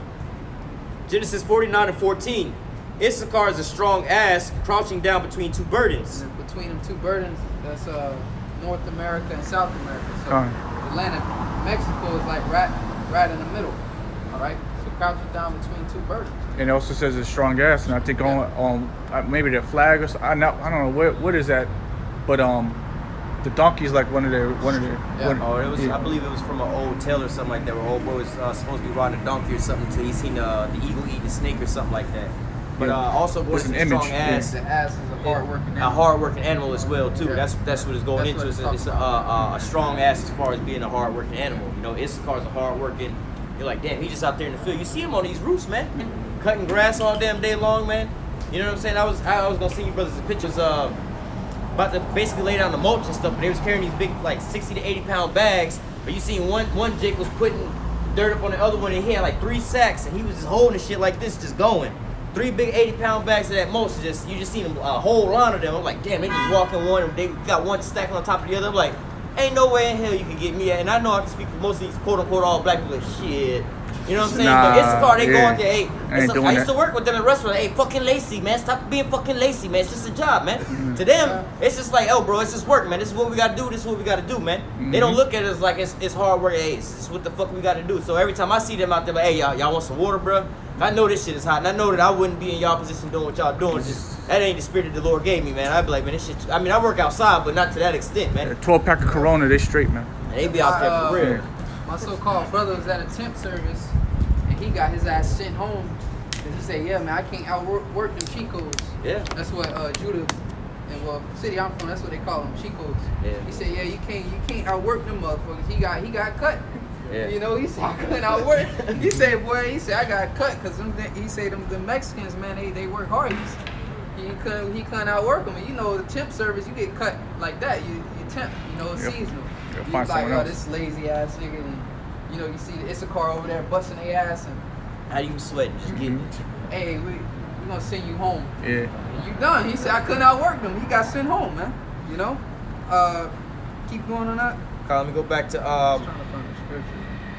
verse 14. It says, Genesis 49 and 14. Issachar is a strong ass crouching down between two burdens, and he saw that the rest was good, and the land that it was pleasant, and he bowed his shoulders And that's the going bear. into siesta. He saw that rest was good. You know, they Con. say, Eldorado, yeah, they will sit and take a nap around like noon. Right around sit under the Yep, tree. they sit, you know, Mhm. stop Oh, you still all see they that to work, this same stop day? You everything still see they him out there in the doing, grass lay down. Yeah. Just lay down, man. Uh-huh. He saw that rest was good. And it's You know? funny because I got you right here. Siesta, an afternoon rest or nap, especially one taken during the hottest hours of the day in a hot climate. And as you can see, it got a little picture, but it's pretty much a Mexican hat. You know, Oh yeah. when you search up siesta, you know, it's a correct hat. Yeah, it's showing this You know, car. he saw that rest. Saw that rest was good. And Esau likes to put a moniker on Issachar like they're actually lazy. Yeah. You know, when they're the least laziest the tribe, really, they just take that rest and they take that rest very serious. I was gonna say I see that almost every There you day, go. every once in a while. They have these Edomites that'll come out. They're like, why are they just laying down in my yard or whatever? I'm like, it's break time. Shit, they over there got their little meal going on. They in the shade. You gotta realize these people work out in the sun all day. They're people, long. man. Yeah, they're people. And that actually shows you it's been scientifically proven.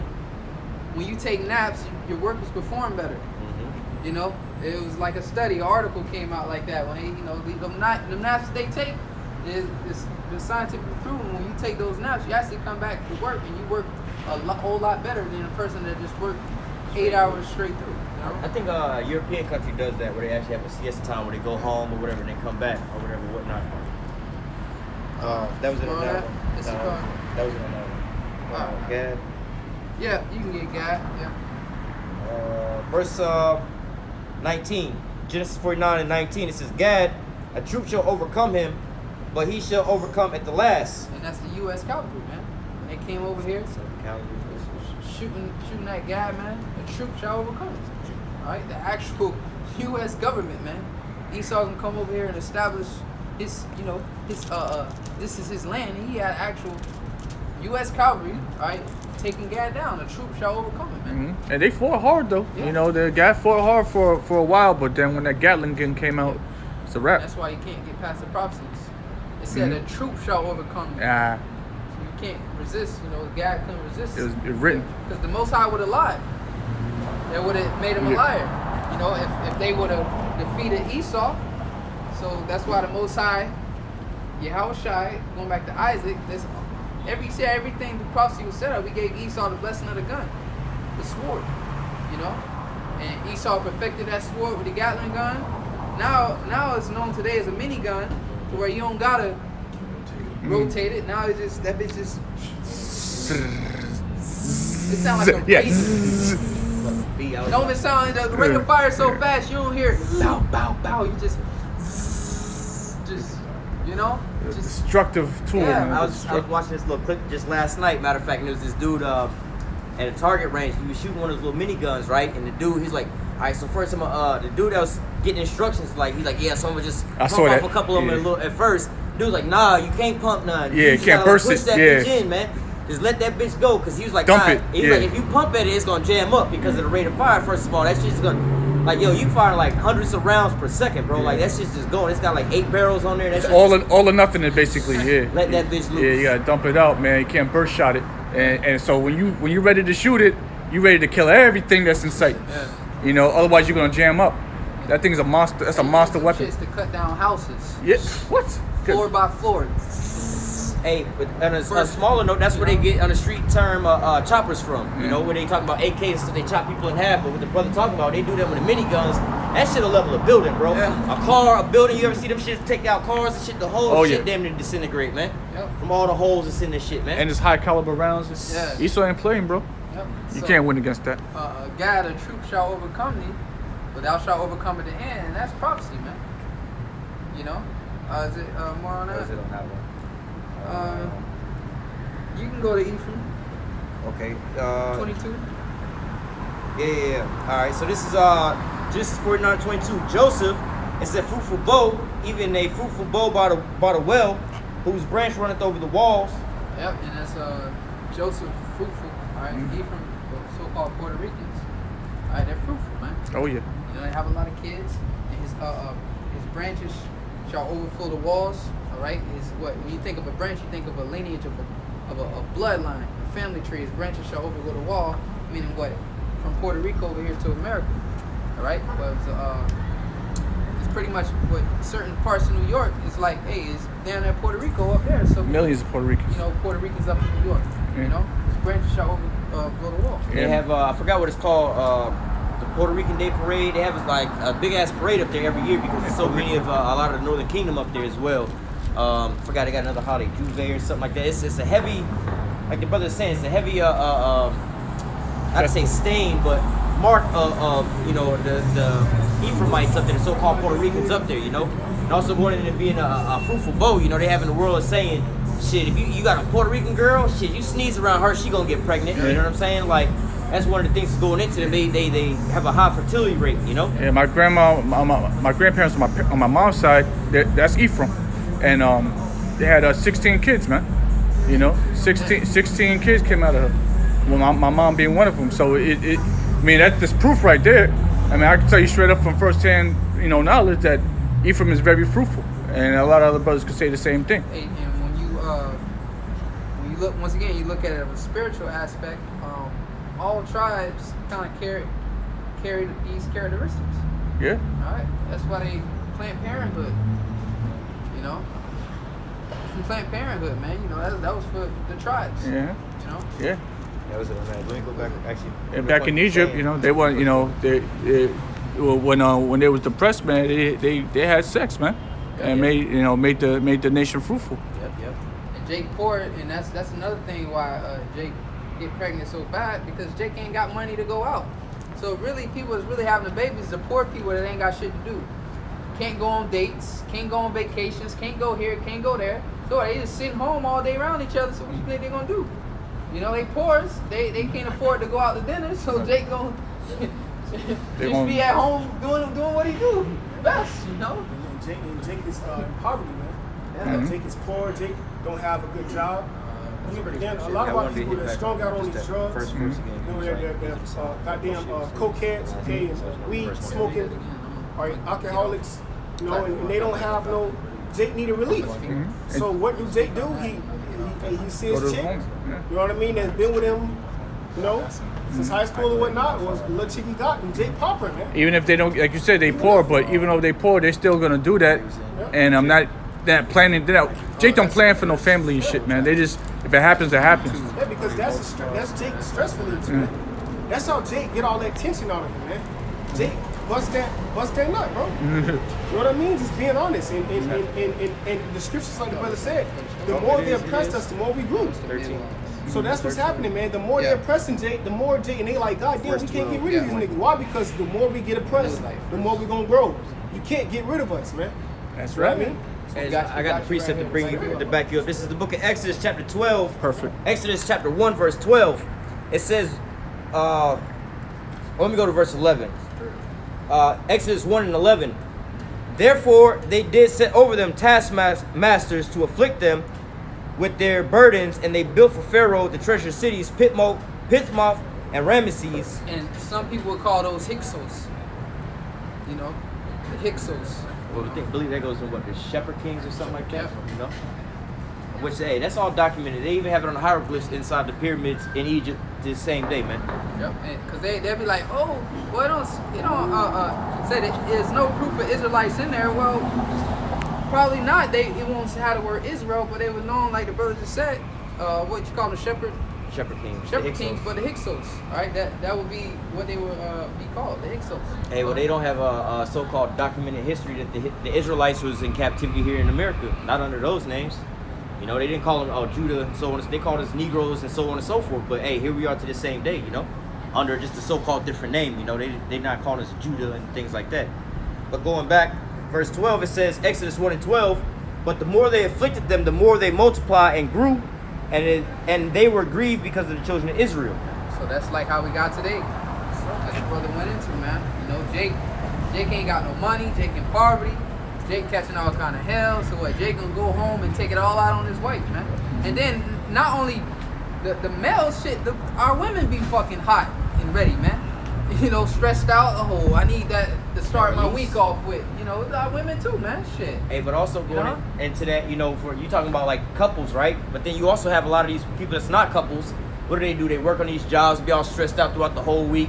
They ain't got nobody to release that stress with. What do? They go out to these clubs and these bars, have a little drink in their depression or whatever, whatnot, loosen up a little bit, find a little chick for the night, go and knock her up, man. All right, going back to what they was doing back in those times. They got the hard week of work or whatever. Boy, I can't wait till the weekend come, bro. I'm about to get paid, go get my fade on. We finna go out to the club. We finna go find some hoes, and hey, we finna go lay pipe, man. That's what Jake was doing back in the olden days. Same thing Jake doing nowadays, man. And that's why Esau conveniently set up Planned Parenthood. Yep. Damn, you just slept with this nigga. You don't even know this nigga from last night.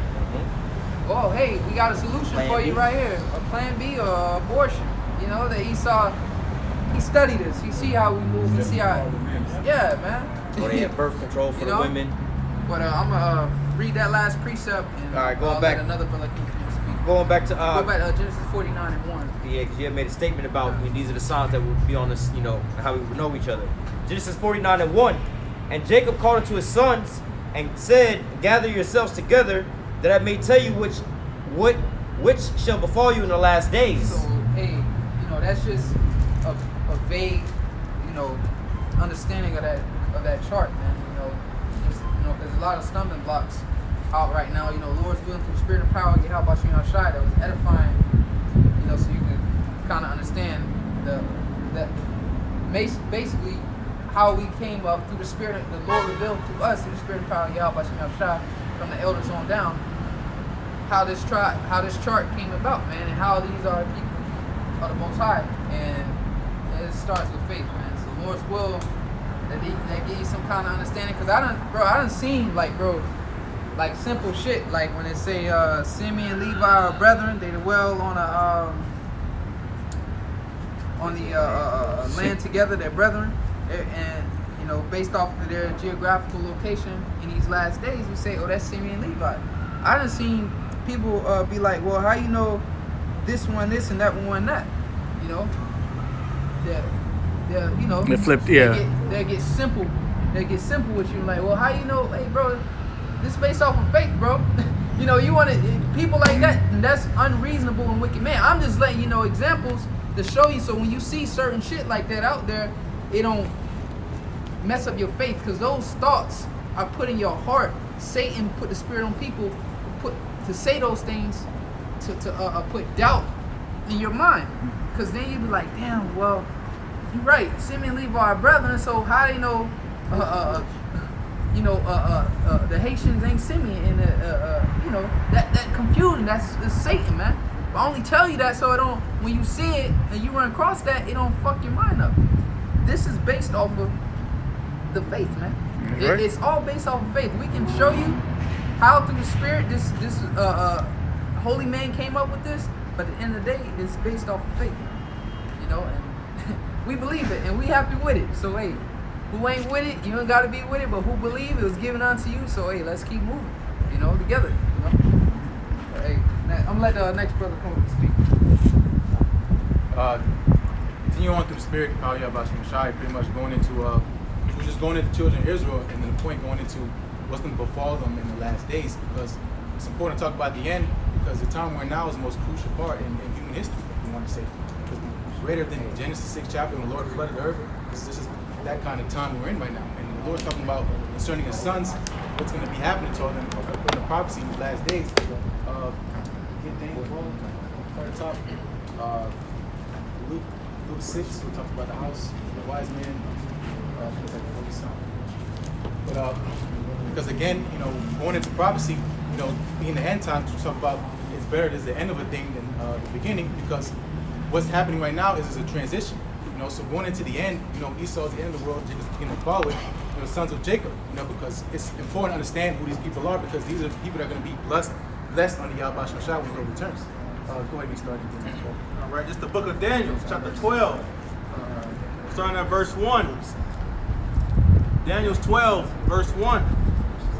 And at that time shall Michael stand up, the great prince which standeth for the children of thy people. So at that time, it's talking about the time we're in now. Okay, the very, very last days, the end times. Okay, at that time shall Michael stand up, the archangel is going to come down and have to intervene, spiritually intervene to defend the Lord's elect.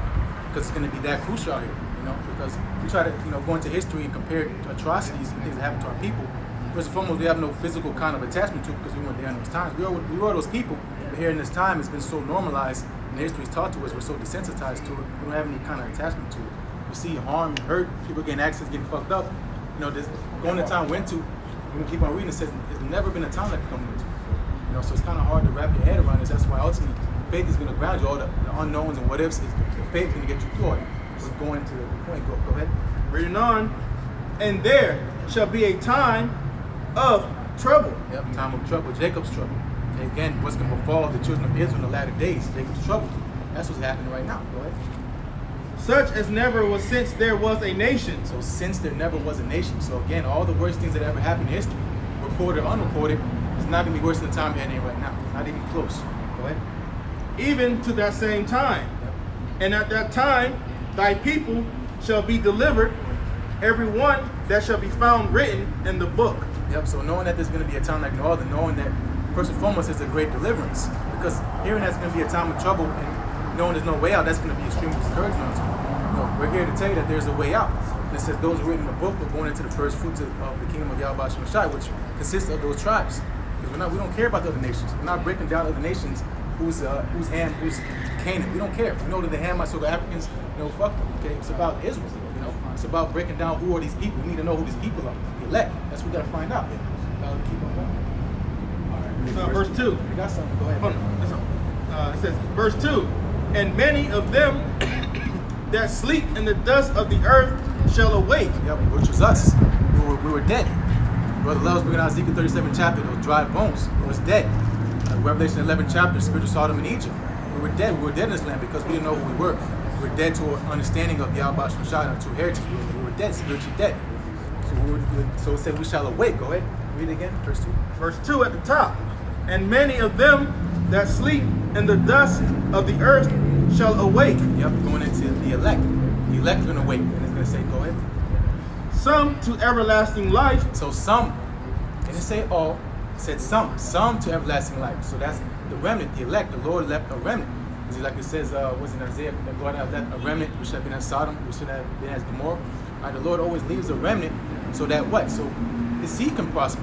Because if we were all cut off, there wouldn't be no story of Israel. This story would be done with. We wouldn't be prophesying unto you. The story is still going because it's not been fully fulfilled yet. Go ahead. Reading on.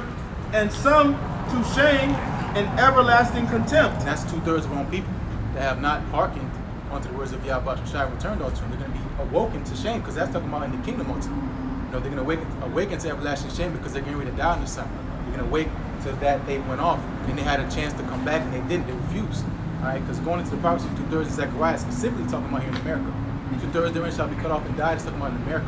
All right, because of course people are scattered throughout the planet Earth, but the main focus of what's going to happen upon the planet Earth revolves around this kingdom right here we're in now, so-called America. They're gonna come back as a newborn baby. Yep. So that the process of them awakening, they're gonna however they perish, however the transition goes, you see the light, whatever. But you're gonna wake up in the kingdom as a baby, and then you're gonna be ashamed because once you get to understanding, you're not gonna be, damn, I fucked up as a newborn baby. When you wake up, eventually come to your conscious and senses, you're gonna understand that you went up. Right. But go into the book and say, it was this, and they're gonna be ashamed.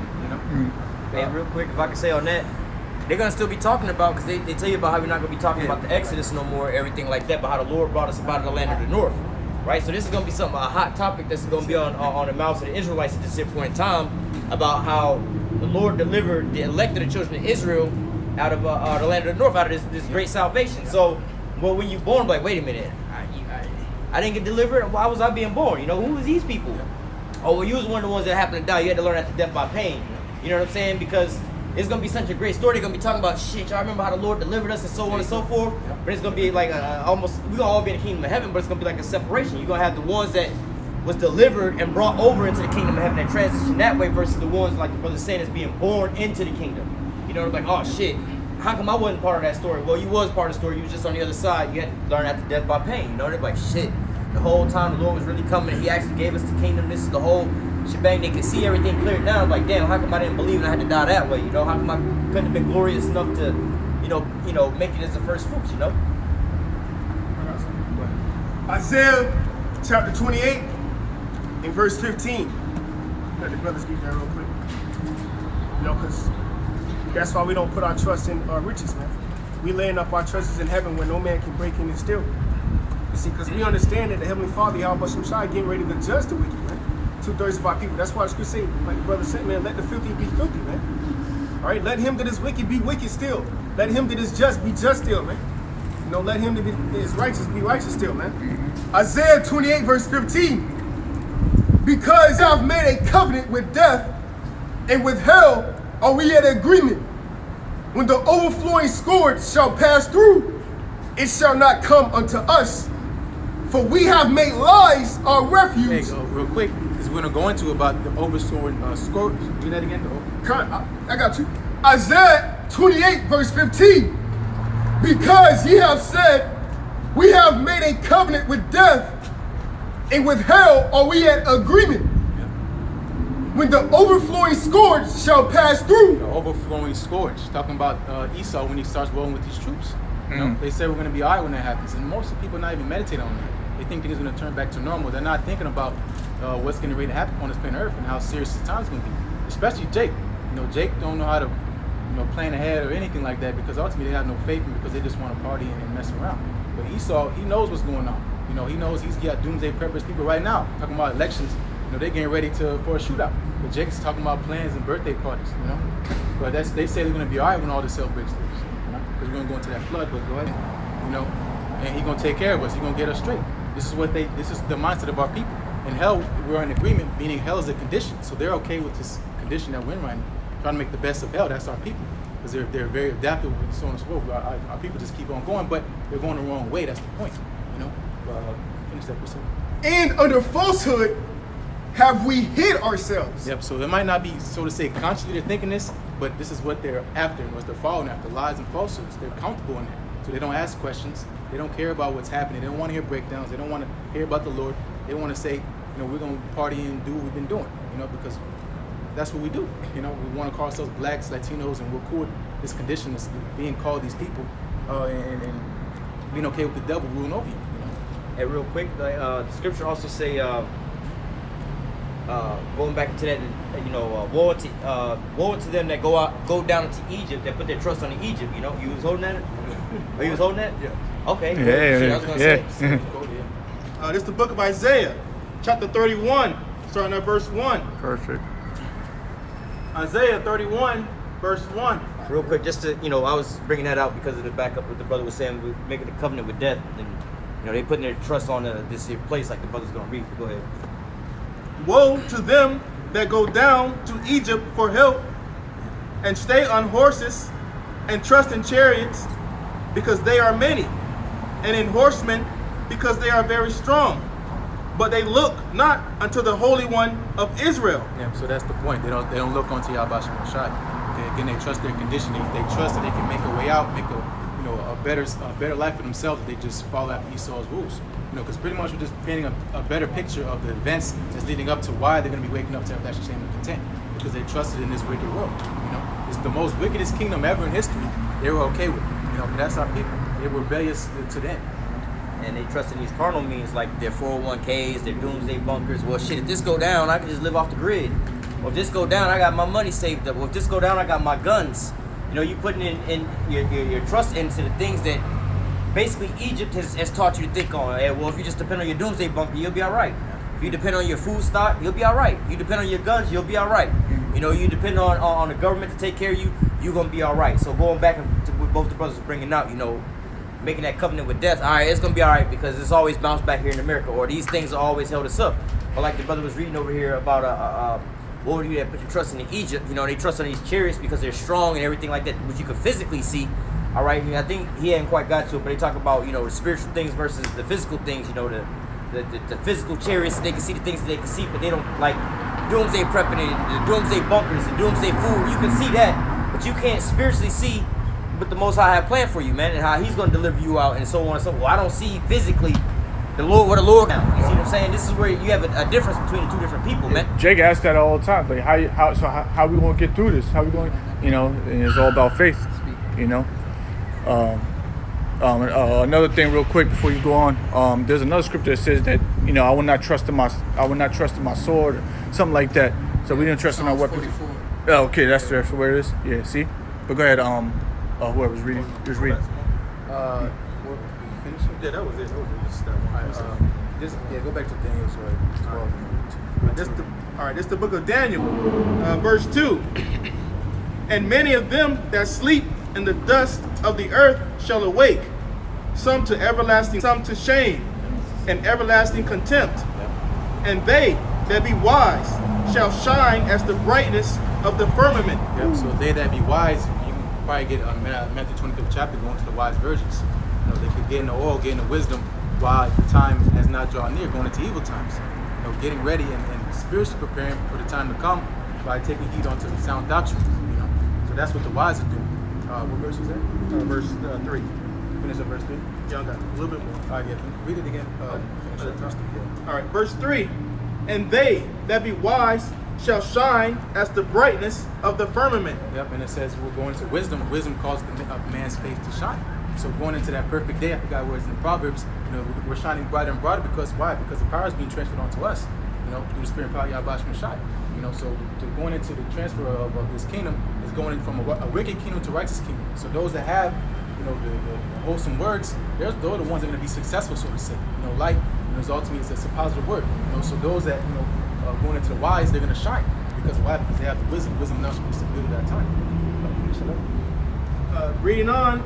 And they that turn many to righteousness as the stars forever and ever. Yep, so they that turn many to righteousness are going to our teachers. Speaking of Apostle Hall and down, and Apostle Hall's elders. You know, so where we are now, going into, we have, you know, the fruits everywhere. Going to the GMS camps and like-minded camps, but they all teach under the doctrine, you know, through Yahweh Shai, going to our true teachers. You know, so many that turn what? Because that's what we had to be taught.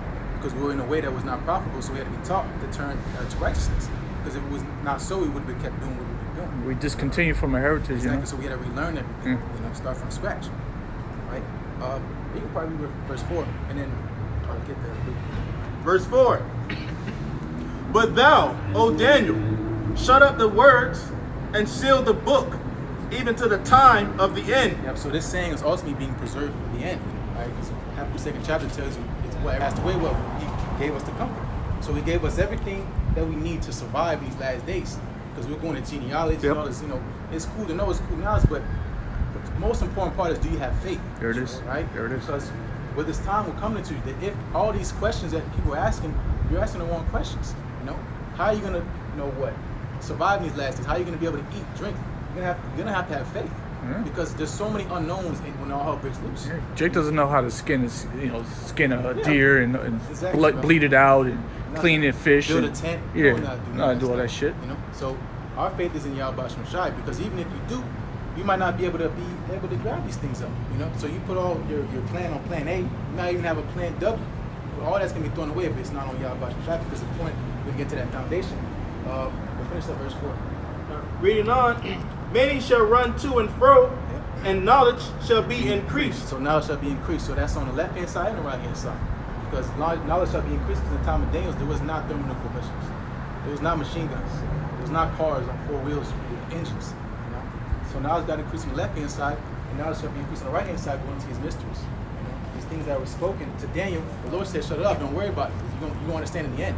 Because, you know, going into these breakdowns, they weren't, because again, Yahweh Shai had to reveal that understanding, because he had to get the glory first, and then the knowledge came out forth through what he sacrificed when he was going to the cross. Whatever. Go get that Luke about the house. This is start verse 46. Yeah, go ahead. Second Ezra 14 and 14.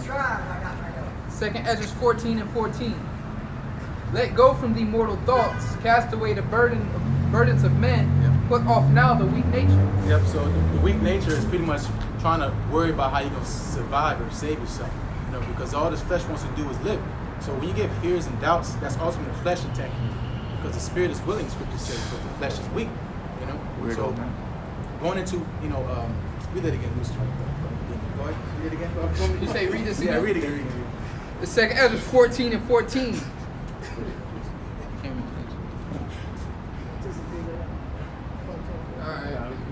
The second Ezra 14 and 14. Let go from the mortal thoughts. Yeah, mortal thoughts. So thinking about dying. Okay, mortal men die. Okay, we're putting on immortal thoughts. You know, being living forever. You know, we live forever by the Lord's words. Back here really quick. Like Elder Apostle Bar just did a video going into how the only people that should be afraid of death is Esau Edom. Because once the so-called white man died, all right, he going to the seat of a so-called Negro. Yeah. He going to the throne of a so-called black man. But when it's a transfer energy. You see what I'm saying? And that's when he was going into the difference of a goat and the difference of a sheep. Yep. You see, the goat, the goat is Esau. You know what I mean? He going up to die. He giving all type of screams and shit. That's why he going out with a bang. He want to take everybody out. Revelations 12 and 12. But the sheep, dice out, man. You know what I mean? Because that's how we are, man. We know we're defenseless. The scripture say, "Fear not, worm Jacob." But I just want to bring that out there. Death is nothing but a transfer of energy, man. We going back from we leaving this and going right back to the Heavenly Father. It's funny. Scriptures explicitly say, "Rejoice and be glad, O daughter Yes. Edom." So, do it. Because this is it. This is it. It don't get better than this. Yeah. This is it. This is the best thing you got. So enjoy it to the best of your ability. Yeah. Okay. 2 Ezra 14 and 14. Let go from the mortal thoughts. Cast away the burdens of men. Burdens of men is, like you got to do. You got to go to work. You got to how I'm gonna eat. You got to pay bills. That's burdens of men. So don't worry about that shit. So just talk about be careful for nothing. Don't worry about it. How I'm gonna do this. How I'm gonna do. The Lord gonna take care of you. So that's casting off because that's baggage. Wow. That leaves space for doubt. At least pretty much space for no faith. So put that away. Don't worry. Cast it off. Get that away from you. Go ahead. Put off now the weak nature, and set aside the thoughts that are most heavy unto thee, and haste thee to flee from these times. So the thoughts most heavy to you is about dying. What's a heavier thought than thinking about dying? That's a heavy thought. Because hey, this thing of death. Nobody wants to fucking die. If you do it, you're a lunatic. But the Lord said, don't worry about that. Don't. He said, going into trying to save your life, you're gonna lose it. We don't have. Matthew's chapter 16. Matthew's chapter 16 and verse 26. Real quick. Matthew's chapter 16 and verse 25. For whosoever will save his life shall lose it. And whosoever will lose his life for my sake shall find it. Yep. So we don't have a life. It says we're dead and our life is here with Yahushua. So that's why, we're not saying being suicidal, but we have nothing to lose, so to say, on this side. We put all that shit off. We gave it up because we're thinking about the word to come. Exactly. This is we gotta put on that sackcloth and go into the house of mourning, and repent and turn back onto our Lord. So, going to those that are trying to save their life, they want to continue on with what they have. Jake made it in this world. They got nice cars, whatever, but they're gonna try to preserve that because they put all their effort in and they built in this world. And that doesn't go perfect with the oh, you got a quick go ahead. Real quick. Start at 46, right? Yeah. Bible shot, just to back up. It's Proverbs, I think it's 3 and 5. Proverbs 3 and 5. Proverbs 3 verse 5. Trust in Yahweh, B'Shem Yahushai, with all thy heart, and lean not unto thy own understanding. Yep. So that's why the Lord takes away certain things from you because He wants His attention. He wants His attention. So He wants you to put all your trust on Him. So that's why we go through affliction. We lose things because who are we gonna cry to? We're gonna cry to your mom. You're gonna cry to the Lord. So going into His thoughts, reading it. Proverbs 3 and 5. Trust in the Lord with all thy heart, and lean not into thy own understanding. Yeah, lean not to thy own understanding. That's why we have sound doctrine. So 100% truth. yeah, so that's the important part. Lean not to understand. That's why you start bugging out. You're not gonna get these unknown questions. How far is the sun? All these stupid ass questions. It doesn't pertain to salvation. Go ahead, man. Matthew's 11 verse 28. Come unto me, all ye that labor and are heavy laden, and I will give you rest. Take my yoke upon you and learn of me, for I am meek and lowly in heart, and ye shall find rest unto your souls. One more. For my yoke is easy and my burden is light. Okay, so this yoke, all right, is light. All right, and this is why we come out here and do this work, man. You know, because this is the spirit, all right, of Yahweh Shai on us to come out here and to suffer these things. Because at the end of the day, we know that the price of the kingdom of heaven is not worthy to be compared with the things we going through physically, man. Okay, it's not comparable, man. You know. This is the book of Luke, chapter 6. I'm gonna start at verse 46. And Give me a second to get it. Con. Luke chapter 6, verse 46.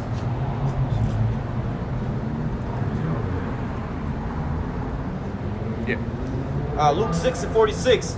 And why call ye me Lord, Lord, and do not do the things which I say? Whosoever cometh to me and heareth my sayings and doeth them. Read 46 again. 46? Yeah, we just read about Lord. Yeah.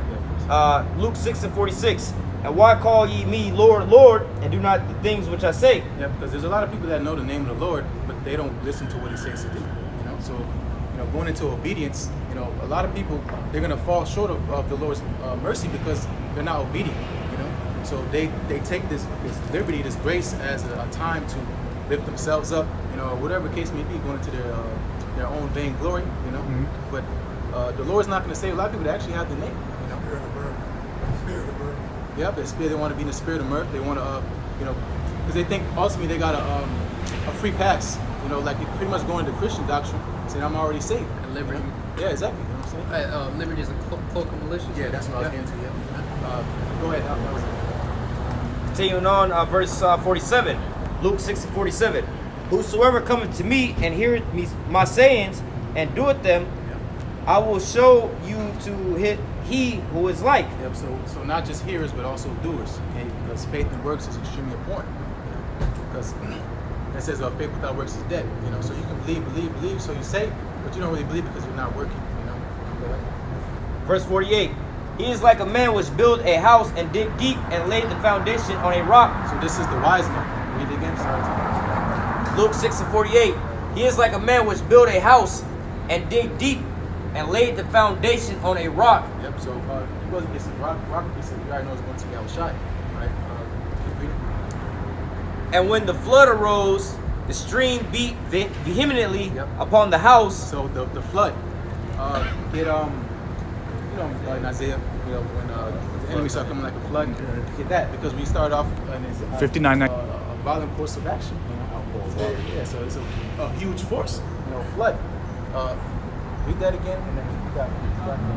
This is Luke 6 and 48 again. He is like a man which built a house and dig deep and laid a foundation on a rock. And when the flood arose, the streams beat vehemently upon the house, and it could not shake it, for it was founded upon a rock. Yep. So when these tribulations come, because we're all going to be here, right? 2/3 going to be here. It's going to be a great showdown, so you say. All the cats are here. So when Jacob's trouble happened, we're going to be here. So we're going to feel the same, the same energy, the same heat. But it says when they beat upon that house, going on the elect, they put the house is on the Lord, the rock. The foundation is Yahweh Shem Shai. The same trouble came and it didn't do nothing to them because they were protected. Right? Get that. This is the book of Isaiah, chapter 59, starting at verse 19. Isaiah 59, verse 19. So shall they fear the name of the Lord from the west, and his glory from the rising of the sun. Yep. So the western hemisphere, because again, the great showdown, the great, going to the main part of the destruction is gonna be here, so-called America. And that's why we go into earlier about. Because we brought out Jeremiah 50 chapter, how Israel and Judah pressed together. They're brought over here for the big show, so to say. For the Lord to be revealed and that great deliverance to be here, right? It also said the rising of the sun, so even the east, So everywhere. Yeah, exactly. Reading on, when the enemy shall come in like a flood, the Spirit of the Lord shall lift up a standard against him. Yep. So that standard is that rock, being Yahweh Shai, right? Right. It says they're coming like a flood because flood is a rush of water. Great troubles. It's the Lord. It said the day Lord can be as a thief in the night. When water start moving, that shit gets moving. Powerful. Very powerful, very strong, very quick, very swift. It takes out everything in its path. It gets every crevice. But it said the Lord can lift up a standard. All right, and that's what we're waiting for, the standard, because people look at us like this is a suicide mission. we're putting ourselves out there, putting our necks out there. We got our names out. You know, Esau following us, tapping our phones. This is a death, like a death mission. Because you watch movies, you're like, you know, when Esau starts coming after, you know, going into FBI's most wanted, what usually happens to these people? They get off, you know. But this is different. This is a different scenario, right? We're building on something different. Okay, we're building on Yahweh Shai. So that's why these men that those who we are part of, these men are going to be different. You know, that's why I said, then should I know who am I chosen? It's going to be a great distinction. Okay, going on to those wise men. You got some notes on. Yeah, let him finish real quick. Yeah, go ahead. If he, Verse 20. And the Redeemer shall come to Zion, Yep. and unto them that turn from transgression in Jacob. Yep. Those that turn from transgression, because he said, those that hear my sayings and do them, or paraphrase, I should like them unto a wise man. You know, so that's what's turn from their wicked ways. Beautiful. So that's what we're going into the point we're making right here, right? I start at the top again. And the Redeemer shall come to Zion, Zion, not everybody, bro. and unto them that turn from transgression. Them that turn from transgression, because the Lord redeemed everybody in ancient Egypt. The Lord got everybody out of ancient Egypt, going into our people, you know. But they were still going off. They were still attached, you know. They wanted to go back. He said, let's go back and go back into Egypt. We'll chill over there and do that. You know, they're secretly worshiping idols. You know, that's not going to be happening in this deliverance. The only people that's going to be delivered is the elect, right? From transgression in Jacob, saith the Lord. As for me, this is my covenant with them, saith the Lord. My spirit that is upon thee, and my words which I have put in thy mouth, shall not depart out of thy mouth, nor out of the mouth of the seed, nor out of thy mouth of thy seed's seed, saith the Lord, from henceforth and forever. Yep. So you know the blueprint has been set. We're taking heed onto the Lord's words. You know, we're not making up our own thing. This is what the Lord told us to do. You know, so that's how we're not able to be gainsaid. We're not able to be resisted. We can't be able to be turned away, because what we're doing is we're taking heed onto our power. So that's what nothing can be done against us. You know, that's Israel's success story. Obedience. The best time we was, as far as us as a nation, we was doing well is because we listened. That's it. Yeah. Can I? yeah. This is Psalms 124, going back into when the enemy shall come in as a flood. Alright, this is Psalms 124, and I'm gonna start it. I've been for the Lord, Psalms 124 and 1. If it had not been for the Lord who is on our side, now may Israel say, if it had not been for the Lord who is on our side, when men rose up against us, then they had swallowed us up quick, when their wrath was kindled against us. Then the waters had overwhelmed us. The stream had gone over our soul. Then the proud waters had gone over our soul. Blessed be the Lord who hath not given us as a prey to their teeth. Nice. Our soul is escaped as a bird out of the snare of the fowlers. The snare is broken and we are escaped. Our help is in the name of the Lord who made heaven and earth. And that's self-explanatory. What was that? Because Psalms 124. you know that's what would have happened if we Had didn't not take been. exactly if it wasn't for Yahweh Shai. So, but that's not going to be that's not going to happen. Okay, because the Lord again is going to have that remnant one into His grace. That's going to see His salvation. And it said, talking about Israel. Okay, it's not talking about everybody. You know, so you know what happens. What's going to happen is the Lord's going to redeem His elect like He always does, and He's going to do away with subdue the nations. Okay, and we're going to be set in our proper state. Because of why? Because we made the Lord our strength. You know, so that's just what we're doing. That's it. You know? Where was that? I mean, I had one more verse to finish off in Luke 6. This is Luke 6 and verse 49. Probably the wise versions. 'Cause that's good. I think that's in the same. It's in 25. Okay. Luke 6 and 49. But he that heareth and doth not is like a man that without a foundation built a house upon the earth, against which the stream did beat vehemently, and immediately it fell, and the ruin of that house was great. And immediately fell, because our people are going to get ran through. Only 2/3 of our people are just going to get run through. You know, because when this force comes through, when Esau really starts, you know, the Lord gives the spirit of Esau to just go out and start tearing up our people are just going to get mowed up like grass. You know, because they didn't build upon a proper foundation. Foundation is what is it? The principal thing, you know, going into wisdom. You know, the principle, the basic. When we talk about atoms, these are the principles of life. The principle of our survival is taking it onto our Bashar Shai, building, because this is what we see, we're building, upon a proper foundation, and that's with sound doctrine. The name, okay, you know the name, okay? But all about the wise, we're talking about the elect. What? Go ahead. All right, this is the book of Matthew, chapter 25, starting at verse 1.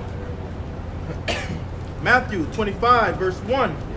Then shall the kingdom of heaven be likened unto 10 virgins. Yep, so these are all parables, okay?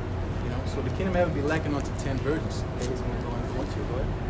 Which took their lamps and went forth to meet the bridegroom. Yep. And 5 of them were wise, and 5 were foolish. Yep, so the bridegroom is Yahweh Shai, okay? We're all going to face judgment, okay? Because Yahweh Shai is returning, all right? And he's going to go into it, but going to the 10 virgins is going into the wise and the foolish, okay? The wise is the elect, the foolish is the 2/3, pretty much the rebellion of the rest of the best of our people, which is the majority. Go ahead. Verse 3. They that were foolish took their lamps and took no oil with them. Yep. But the wise took oil in their vessels with their lamps. Yep, so the oil is the wisdom, all right? Because people are asleep on wisdom.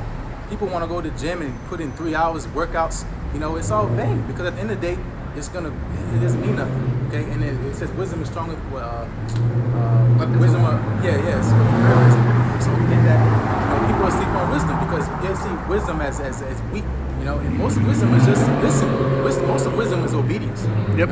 Most of wisdom is just obedience, because the Lord gave us what we're supposed to do. So going into the wise and the foolish, we'll read again. Verse 3. They that were foolish took their lamps and took no oil with them, but the wise took oil in their vessels with their lamps. Yep. So our vessels going into your body, man. Our bodies are the temple. So we took oil we put oil in our temple. We greased up with good. You think about a car. You start a car with no oil, you're gonna hear metal clacking, and you're gonna start seeing smoke coming in. Mm-hmm. That's what's gonna happen to a lot of people. You're gonna see smoke coming out their ears because they're gonna be bugging out. Maybe their brain's gonna be fried, bro. Verse 5. While the bridegroom tarried, they all slumbered and slept. Yep, so while the bridegroom tarried, meaning when Yahushua went to his glory, it says we all slept because we fell away. All of us, we all slept. So when the because Yahushua has been since he came back. So when the bridegroom tarried, he's still tarrying, he hasn't come yet. We all slept, so we all fell away. So that's what that's talking about. So go ahead. Verse 6.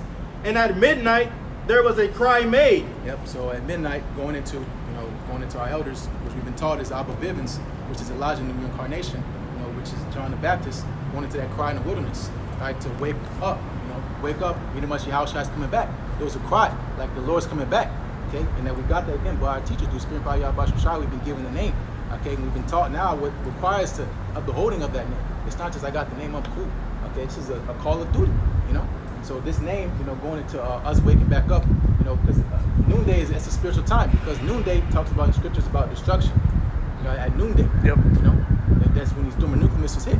At the highest point, Esau's kingdom is going to fall, because what happens after 12, we start falling. So this man is done. So at the same time Esau's falling, guess what happened? We woke up. So that's what's the spiritual understanding of that. Okay. You wanted that precept or not? What was that? Wisdom. You get that. So wisdom. This is Ecclesiastes. Ecclesiastes 9, verse 18. 9 and 18.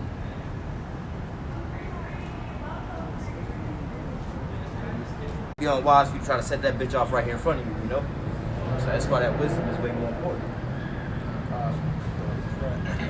All right, back in Matthew 25, verse 6. And at midnight there was a cry made, Behold, the bridegroom cometh, There you go. go ye out to meet him. Yep, so Yahushua is coming back. Okay, that's what we've been working up and told that, Yahushua is coming back. We've been told how he looks like. All right, he's a so-called black man. We got the signs, we got pictures, we go to the scriptures. The bridegroom's coming. All right, that's what we're going into the end. All right, you wouldn't be here if we're going to be here for a long time.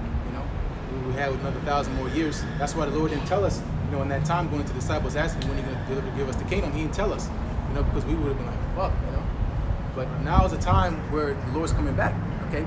So it's really, really important, especially because there's a window, you know, we're coming to that closing of that window, going into mercy being closed. You know, so again, there's importance of going into this parable about the wise and foolish virgins. You can just go ahead and do that. Verse 7.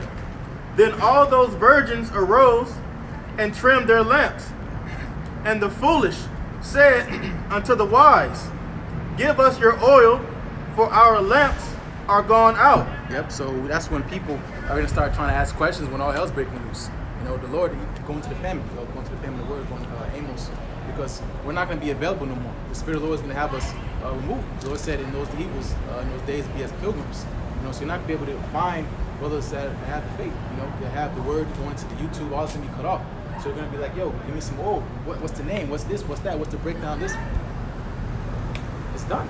You know, there's no more time to get your oil, trim your lamps, okay, because that window is getting ready to be closed. But get the Amos first, and then we'll go back to that.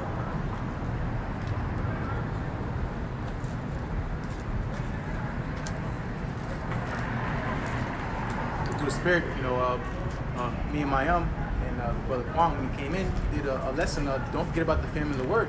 Like, there's a window, like, there's a certain time where this is going to be cut off. It's not going to be available. We're not going to be out here preaching them, okay? Because it's going into the floods.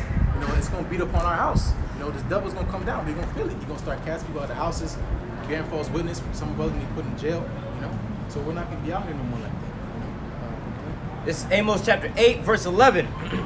Behold, the days come, saith Yahweh power, that I will send a famine in the land, not a famine of bread, nor of thirst for water, but of hearing the word of Yahweh. Yep. So again, the point the Spirit I made, going into people sleep on wisdom. You know, people. You know, you can kind of prepare for. Oh, there's you can read on the news saying there's a food shortage. Okay, let me buy some more food at the grocery store. But everybody sleep on the wisdom. Okay, the actual instructions that are going to deliver you from death in these times. And ultimately, that's the point of faith. You know, well, the word is going to be hid. All right, because what we're doing right now, we're out in the open. That's why the Lord said go on the highways and byways. You know, preach the word in season, out of season, instant, in season, out of season. You know, but people don't take nothing serious until they have to. People ride around on skateboards, and it's gonna be beautiful. You know how the Lord plays this thing out, and really see people's faces when this stuff starts popping out. You know, and of course, you know, Lord's will, you know, going into that time, we're gonna start doing miracles, and it's gonna start a lot of believers start coming in. That's how we know, because again, the parable about things, this time being pretty much at the door. You know, we know this little going to prophecy is not little, but certain things that are left that gotta play out, and that's gonna show out in a short window span because things gonna start speeding up really quickly. Get that. We'll intercept Amos. Oh, okay. Amos 8 and 12. And they shall wander from sea to sea, and from north even to the east, and they shall run to and fro to seek the word of Yahweh, and shall not find it. In that day shall the fair virgins and the young men faint for thirst. Yep, for thirst for the word. You know, the fair virgins, because again, we're going to the parable about the wise and foolish virgins. They're going to be trying to get water. They're going to try to get the oil. They're going to try to get the understanding. It's going to be too late, you know. So a lot of people are going to get caught out because they took this time for a game, for a joke. You know, so we're going to be running back and forth, going back tracing, going back to phone history, YouTube. They're not going to be able to find nothing because they deny the Lord. So what the Lord's going to deny them? Probably get Proverbs first chapter. But finish that. All right. Matthew 25, verse 8. And the foolish said unto the wise, Give us of your oil, for our lamps are gone out. Yep. But the wise answered, saying, Not so, lest there be not enough for us and you. Yep, because the scriptures talk about the righteous being scarcely saved. We can't be giving shit out like that. You know, we're going into how bad it's gonna be out here. We're gonna be scarcely making it out here. That's right. You know, like sliding on the sliding door where the shit's closing down type. Shit, like something traumatic. You know, so their oil went out like, and their light went out because ultimately going into their hope. You know, a lot of people are gonna start losing hope very soon in these last days. We're gonna start giving up all the No, because they have hope in what they see. Exactly. So that's again, people sleep on the wisdom because your mind is what you have been working on. Okay? Sleeping on the wisdom. You've been neglecting, this gift. You know? Shit, so that's why you're gonna get exposed out here. Sleeping on the building wisdom, outwardly, bro. building outwardly, establishing itself. They got this, they got that. Outward. So outward look like, that's what Jake do. Eye service. Oh, he got a nice car. He got a nice house. They building up outwardly, building up things outside, which is outside of the temple. The scriptures say that which temple ye are. We are the temple of the Most High. But you building outside of the temple, that's profane. Yeah. Exactly. So you look good, yeah, you look good. You look tough. Like, yeah, you established, you got this, you look tough. building outwardly, but inwardly weak as hell, man. You know, the infrastructure weak as hell on the inside. On the outside, it looks strong. You know, but when it comes to the things that actually matter, like the brother going into the wisdom, building up, you are the temple. So you're supposed to be building up yourself. And like the brother said, that starts spiritually, which is mental, in the mind, building up your mind, preparing for these things, man. Go ahead, Art. You got something? Isaiah 33:6. Isaiah 33:6. In wisdom and knowledge shall be the stability of thy time, and strength of salvation. The fear of the Lord is his treasure. Yep. The stability is what keeps you online. You know, just think about a car, you ain't got no stability. You sliding everywhere. You know? You got no control. In your mind, you're gonna be racing. You're gonna be like, you can't control. The Lord said the double-minded man is unstable in all his ways. You're gonna just implode. You're gonna start losing it out here because your mind is not been, you haven't been training your mind. You know, so wisdom and knowledge needs to be the time, not your Lambo. Okay, not what you got in your bank account, how much it doesn't. He said wisdom and knowledge is up to the stability of that time. He talks about the fear. Because a lot of people do not have the fear of Yahweh Shai at all in their hearts. So, with that that's not a thing that's taken lightly by the Lord. You know, people go on to do their thing, they, get away with certain things, so to say, but the Lord, he got an infinite memory. You know, you got your phone run out of memory, you run out of memory, you forget shit, but the Lord does not forget anything. Did you finish that? Yes, It requires that which is past. Yeah, exactly. So the Lord's going to bring all that case up and drop it on your fucking chest. And it says, the fear of the Lord is his treasure. Okay, the Lord delights in those that fear him. And fear goes into pretty much respect. Show some fucking respect. You know, these people have no respect for Yahweh Shai. That's why they're going to get fucking destroyed. It talks about the fear of the Lord being wisdom. And that's the beginning of it. There it is. That's the beginning. I got all of that here. You got all that right there? Finish that and then There's more? we'll get Oh, yeah, we ain't done with that. Verse 10. And while they went to buy, the bridegroom came, and they that were ready went in with him. So they that, read again, slow down. Sorry. Verse 10. And while they went to buy. So while they went to buy, like, because he just read up, said, go to the buyers and, and go sell, work for this. And while they went to go pretty much get right, like, all right, I'm going to clutch up, I'm going to get the breakdowns. This is when Yahweh Shai is going to come. Because in the day he think not, that's when he's going to come. Okay? As a thief in the night. So you think you got it. Imagine that feeling. You don't want that. Like, imagine the drop. Like, you think you finally got, like, okay, and then the Lord's like, who are you? Depart from me. Right? And while they went to buy, and that's so heavy because it's what spirit you're gonna be in when JT actually reach his pinnacle. You know, what spirit you gonna be in, and brothers know how that shit feels, man. It's what spirit. You ain't just gonna hop in the spirit in one day or two.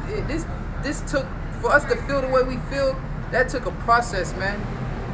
You know, this ain't no overnight Israelite thing, man. It's the what mind, and you want to be in the right mind when all hell break loose. Now, granted, the Lord it's gonna be some people converted like at the last minute, right? But the Lord's gonna put a heavy spirit on them to be able to grow up quick and to be able to quick thinking.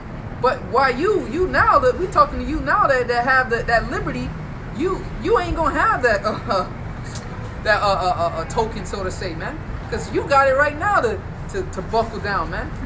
So here it is, you out on a family outing on a vacation, and all hell break loose. What state of mind you think you gonna be in, man? When all hell break loose, you out in the Bahamas or somewhere in the islands or somewhere, having a good ass time on a cruise ship, and then all hell break loose, a dollar collapse or EMP strike. Man, you gonna be afraid. Hey, we had you seen that with the COVID lockdowns. When people was on them ships behind us, it was locked down. They couldn't get off the ships. Yep. Yeah. They were stuck on those ships. They weren't prepared. They wasn't ready.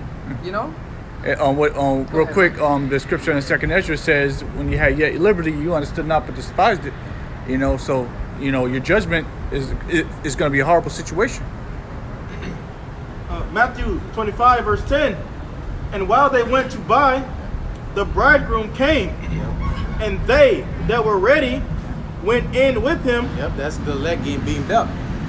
The elect gonna get beamed up. So while the foolish was trying to get ready, get right, the elect, they're gonna look up the elect getting beamed up.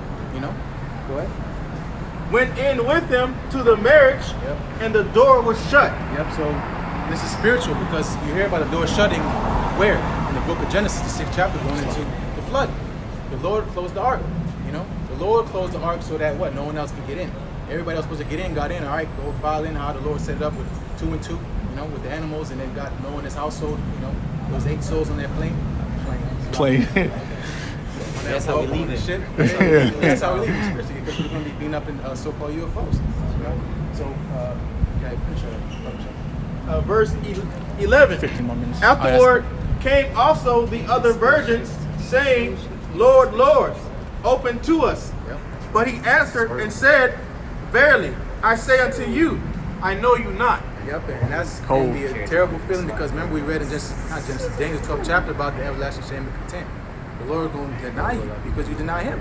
And we can get that in Proverbs, you know. But imagine that feeling, like, and imagine in your mind like the worst letdown you ever had. Maybe would it be a woman or someone didn't pick you up, or just imagine that. But times can't even measure that. God damn. The Creator, like His Son, said, "Yo, get out of my face," you know.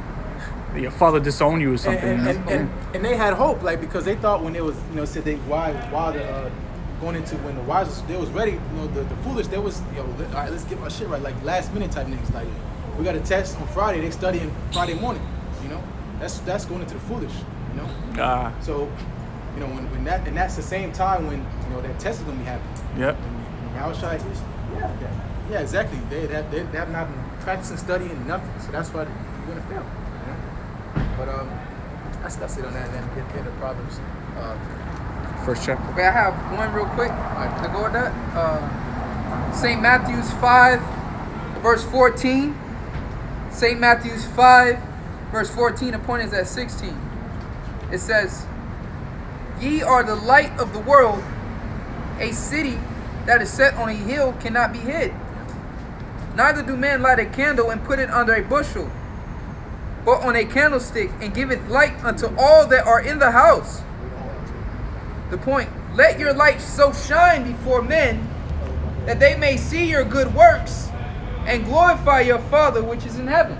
Yep, and the light is the wisdom, okay? Because we're going into the oil. The oil is something to use to be light up, you know. So the oil burns what for going into what is it in Ezra's? You know, going into what's the little stick called? I probably have to grab it. Going into when you trim it. Oh, Wick. Wick. Yeah. Wick. Yeah. Like different wax and Yeah. shit or You oil. know, so it says, "Let your light shine therefore before men," because ultimately, you know, you can be the most shyest dude in the world, but this wisdom that's gonna take you out of that comfort zone. Yep, it's gonna make you a man. It's gonna make you a man. You know, because this is going into the Lord giving this wisdom is not just for nigga type stuff. You know, because you're being raised up to be a leader.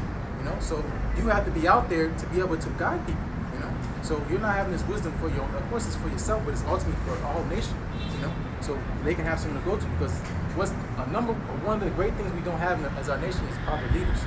You know, so these are The gates language. Exactly. You know, we have no leadership. Okay, because and think about it. Every time the Lord raised up a leader, they didn't listen to him. Moses, you know, you go on down the list. Yahushua, the ultimate example. You know, but there is people out there, and that's what we're laboring for, that are actually going to get it. You know, and once they get it, we're out of here. Okay, That's right. We're trying to get the rest of the elect sealed so we can get out of here. The U.S. people, we know how the story goes with you. But we're waiting for the miracles to happen, the great influx, and before you know that, we're out of here. Twinkling of an eye, beamed up, you know, and this bad dream is over. That's right. But get that Proverbs and start with this. Colin, I mean, this is quite a bit, but I got you where you want to go. This is Proverbs chapter 1, and I'm gonna start at So like all right. 20. Well, yeah, I'm gonna start at 6, 7, and then 20. It says, to understand a proverb, because the brother had quoted this, to understand a proverb and interpretation, the words of the wise, 33 and minutes. a dark saying, the fear of Yahweh is the beginning of knowledge, but fools despise wisdom and knowledge, or wisdom and instruction. Yep. So here you go again with the comparison of the wise and the foolish. The Lord made 2 and 2, one against the other, evil versus good. All right, wise, foolish. All right. So that's why the Lord gives an example. You know. So the fools despise what wisdom and knowledge and instruction. You know? So what's going to happen to the fools? They're going to be destroyed. That's the heritage of a fool, destruction. You know, but going to the wise, that's where everybody, you know, because again, going to vain. Everybody wants to be deep. Everybody wants to be, you know, that do, so to say, you know. But the important thing you need to be getting is these parables. These are the deep, dark sayings that, you know, think about it. Esau spent thousands and millions of dollars to try to, you know, decipher going to these breakdowns. He doesn't know, because that's why you have the prophets of the Lord on the scene. The Lord doeth nothing but reveal secrets unto his servants and prophets. So this wisdom is what's going to ultimately make you filthy rich. Everybody wants to be rich. Everybody wants to be famous. Attain unto wisdom. All right, that's what King Solomon prayed for. And that's why he was blessed, because he wanted wisdom first. And that's why the Lord increased him more than he could even imagine. How much more when he comes back in his full glory. And that goes to show you the wisdom of Yahweh Shai. As we read, the Most High Yahweh Shai makes simple parables. A light shall not be hid under a bushel. Like, you know, somebody reading that be like, man, it's like Dr. Seuss or some. You know what I mean? They read it like, oh, that's like some Dr. Seuss or some you know, some basic elementary school type, you know, literature. That, you know, that's how Nursery people rhyme. look at it. But the Most High hid this from the wise and the prudent, and has revealed it unto babes. You know what I mean? So we sit here reading this, and we know what it's talking about. We got the rhythm, you know, and that goes to show you how clutch the Heavenly Father is, man. You know, it's just like he put these simple, like somebody look at it as like basic literature, like, oh, my kindergartner or read that, oh, you know, I saw beasts with horns and with wings, and you know, all that seemed like basic stuff, but that's some deep things, man. That was for us, you know. It says revealed unto babes. That's all. You know, but you say you was calling it nursery rhymes or, you know, Dr. Seuss, but that's for children. That's for babes. Yeah, there you go, because that's a beautiful example, because the mysteries were revealed unto us, you know. And you know, going into, you know, what we've been given, you know, this is it's a treasure, you know. But read it again. We just gotta be a children of understanding and obedience, you know. That's all. Proverbs 1:7. The fear of Yahweh is the beginning of knowledge, but fools despise knowledge and instruction.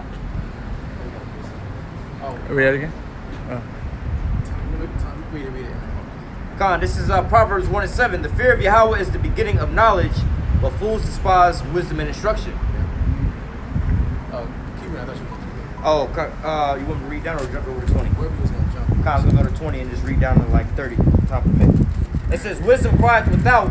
She uttered her voice in the streets. She cried in the chief place of concourse and in the opening of the gates in the cities. She uttered her word, saying. Yep. So that's the how going into the light, shining before men. You know, hide it on the bush, you go out so everybody can see it. So out here in the highways and byways. It says, verse 21 again. She cried in the chief place of concourse in the opening of the gates in the cities. She uttered her word, saying, how long, ye simple ones, will you love simplicity? And scorners delight in scorning, and fools hate knowledge. Yep, so how long? How long are you going to continue on with this behavior? You know? How long are you going to keep going into being scoffers and, you know, gainsaying people, rebellious people? How long is it going to take for you to get it? You know? And ultimately, it's going to happen. You're going to have to die. You know, because that's what it gets to the point. How long are you going to go before the Lord has to do something about you? You know? You get to a point where the Lord's going to have to cut you off. And that's what's going to happen to a lot of our people, because they don't want to hearken on to the words of Yahweh Shai. They think it's a game. You know? All of us have families, you know, we've been mocked, laughed at, you know, but going to the wise virgins, again, going to the transfer of power, the wisdom bring it to a kingdom, you know. So by the wisdom of, you know, going to the wisdom of Solomon, okay, you know, by the wisdom of these men, you see how and how it's byways, and it's not our wisdom, you know, it's not our wisdom. That's really the crazy thing, you know. We're smart because we listen. That's really what it comes down to. Yeah. Continuing on, verse 23. Turn you at my reproof. Behold, I will pour out my spirit unto you, and I will make known my words unto you. Because I have called and you refused, I have stretched out my hand and no man regarded. But ye have set at not all my counsel, and with none of my reproof. Yep. So that's again the majority of our people. There was a calling, okay, because many are called. All of Israel was called, but only few are going to be chosen. Because only the few, the ones that are going to listen. You know. Go ahead. Verse 26. I will laugh at your calamities. I will mock when your fear cometh, and when your fear cometh as a desolation, and your destruction cometh as a whirlwind, when distress and anguish cometh upon you, then shall you call upon me, but I will not answer. They shall seek me early, but they shall not find me, for they have hated knowledge and did choose not to fear Yahweh. They would none of my counsel. They despised all of my reproof. So, you know, going to the Lord laughing at your calamity, and the Lord's gonna laugh through us, you know? Because what do you do to a fool? You laugh at him. A funny guy, you laugh at him. So that's gonna be our people, goofy. You know, we be laughing at him because we told you, you know? And going into the reproof, this is what you have here now, okay? You know, it's like going to the words of the Lord. You don't have to go far. You don't have to go nowhere. You know, we're gonna come to you. We're on the highways and byways with the major cities. We're all there. You can watch on your phone. On the phone. There you go. You faced the whole time, and you had a chance, and ultimately because the Lord didn't want you. You know, but Quam has something. Yeah, If you're done with that. Yeah. That's only if you're done. If you're not done. I don't know. That was at 30. That's the point right here. You holding something? Yeah, real quick. Well, you go, and then what you want? Proverbs chapter 8, and right to the point. Proverbs chapter 8, That's what I was thinking. I lost my phone. verse 36. But he that sitteth, I would teach, like, yeah, we teach, but skip there. Proverbs chapter 8, verse 36. But he that sitteth against me wrongeth his own soul. All they that hate me love death. So like the brother said, man, you despising the words of Yahweh Shemi Shai, you actually love death. Okay, because this word, all right, these are the words of life, man. All throughout the scriptures, it tell you how to conduct yourself, right thing to eat, and all, you know, so forth and so on. But if you choose not to listen, okay, then you must love to die. And that's why the scriptures speak about in the book of Sirach, the 10th chapter, an unwise king destroyed his people. You see what I mean? Why? Because what? He didn't take wise counsel. What has thou to do to declare my statutes in thy mouth, seeing thou hatest knowledge? So that's why the whole world is out of whack, because an unwise king is ruling the earth, and everybody is taking on the baloney philosophies, man, rather than eating the real food, man. Got a precept in 1 Corinthians, starting at verse 19. For it is written, I will destroy the wisdom of the wise and will bring to nothing the understanding of the prudent. Verse 20. Where is the what?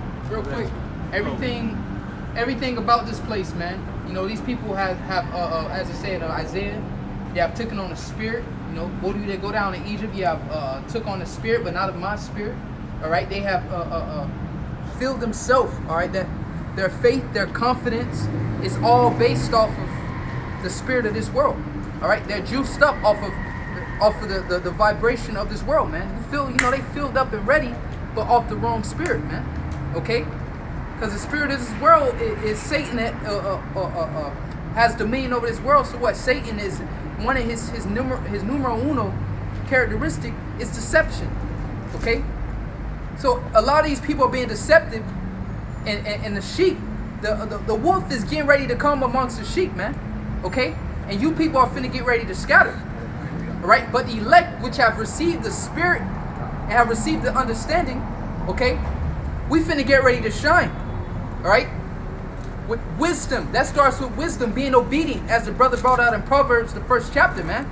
That started with us fearing, and then once we showed we feared, the Most High came through and He bestowed the wisdom upon us, man. We move with fear. Okay. Baba Gashah, I'll let you have Habakkuk 3 and 2. 3 and 2. You can have it back, bro. Just real quick, spirit. Habakkuk 3 and 2, man. Okay? Because we were hit with the spirit, man, and we moved, man. Alright, and that's just how plain and simple that this thing is going to get.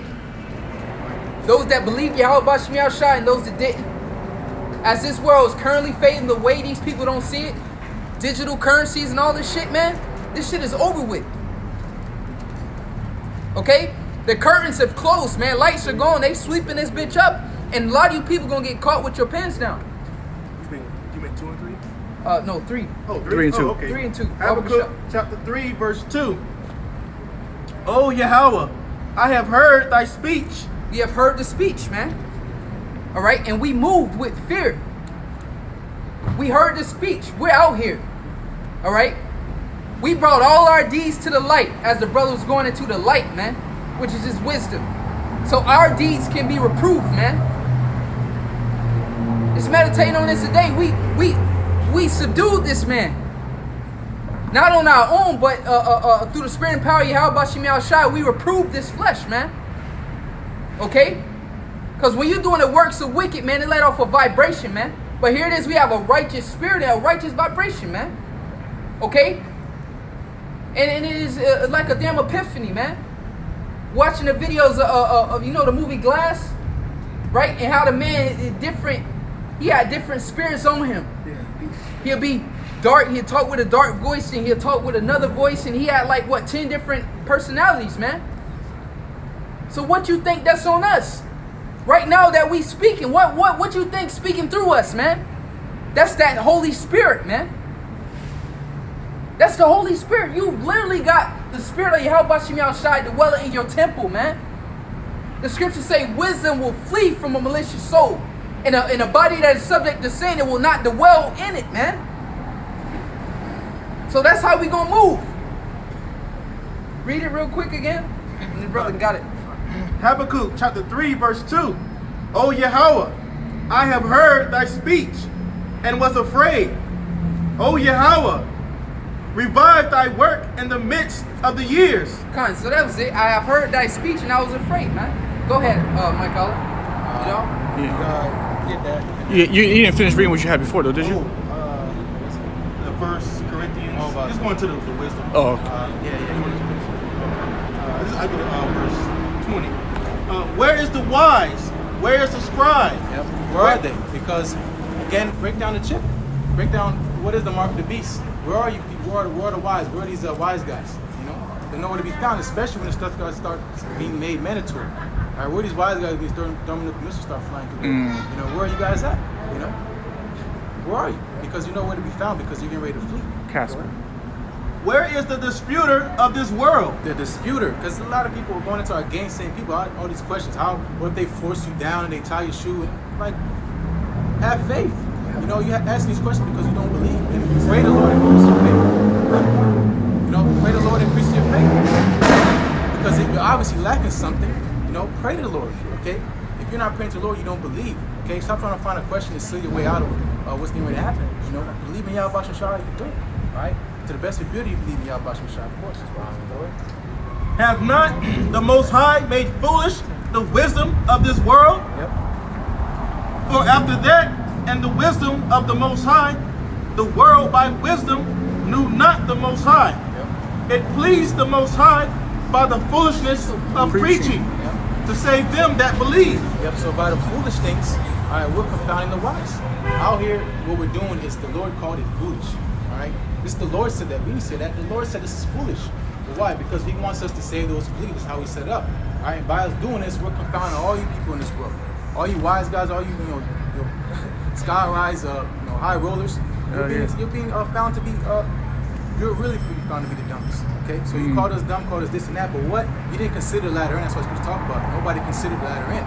Nobody's considering the right hand side. Nobody's considering, what we consider. Going into the chariots, coming and returning, the Lord returning. Nobody considers these things, okay, because they're not reading. All right, and that's why they're ultimately all the words of the Lord is gonna stand in these last days. This is the counsel of the Lord. So that's our W. This is our golden ticket. The words of the Lord. That's right. They so wise, they deal with shit when it takes place. That's them. They're not seeing ahead. All right, or what's coming. You know, and that's what they strength is in their own wisdom, their own understanding. I deal with that shit when it, They wait till it whatever happens, I'll be able to deal with it. I'm smarter. I'm that strong to be able to deal with it when it happens. It's not wisdom. That ain't wisdom. The scripture say, a prudent man foreseeth the evil and hideth himself. A prudent foreseeth the evil. Before. Foresee, man. It's proactive versus being reactive. Exactly. The water, man. Proactive. These people out here they really think when this shit pop up, whatever. If it happens, it happens. And being reactive. Go ahead, Art. Because that's why they're easily to be controlled. Because Esau knows they're going to be their reaction. So control them. Us being proactive, he can't control us because that's power. We're able to foresee. And that's why this book is so powerful. Because prophecies, man. Go ahead, Art. Go ahead, man. This is the book of 1 Thessalonians chapter 4, and start at verse 9. But as touching brotherly love, ye need not that I write unto you, for ye yourselves are taught of the Most High to love one another. Yep, because that, going into brotherly kindness is very, very important. It's always been harped on because think about why, going into the story of Cain and Abel. You know, the first murder was because a brother did not love his brother. You know, so going to all this envy and you know, it's pretty much the deeds of the flesh being manifest. It happens if you don't love your brother. You know, it starts with not loving your neighbor. You know, because that's why again going to the two greatest commandments. Yeah, I was going to do it. Verse 1 Thessalonians 4:10. And indeed you do it toward all the brethren which are in Macedonia, but we beseech you, brethren, that ye increase more and more, and that you study to be quiet and do your own business. So increase more and more, because the Lord wants us to be fruitful. You know, going into bearing fruit.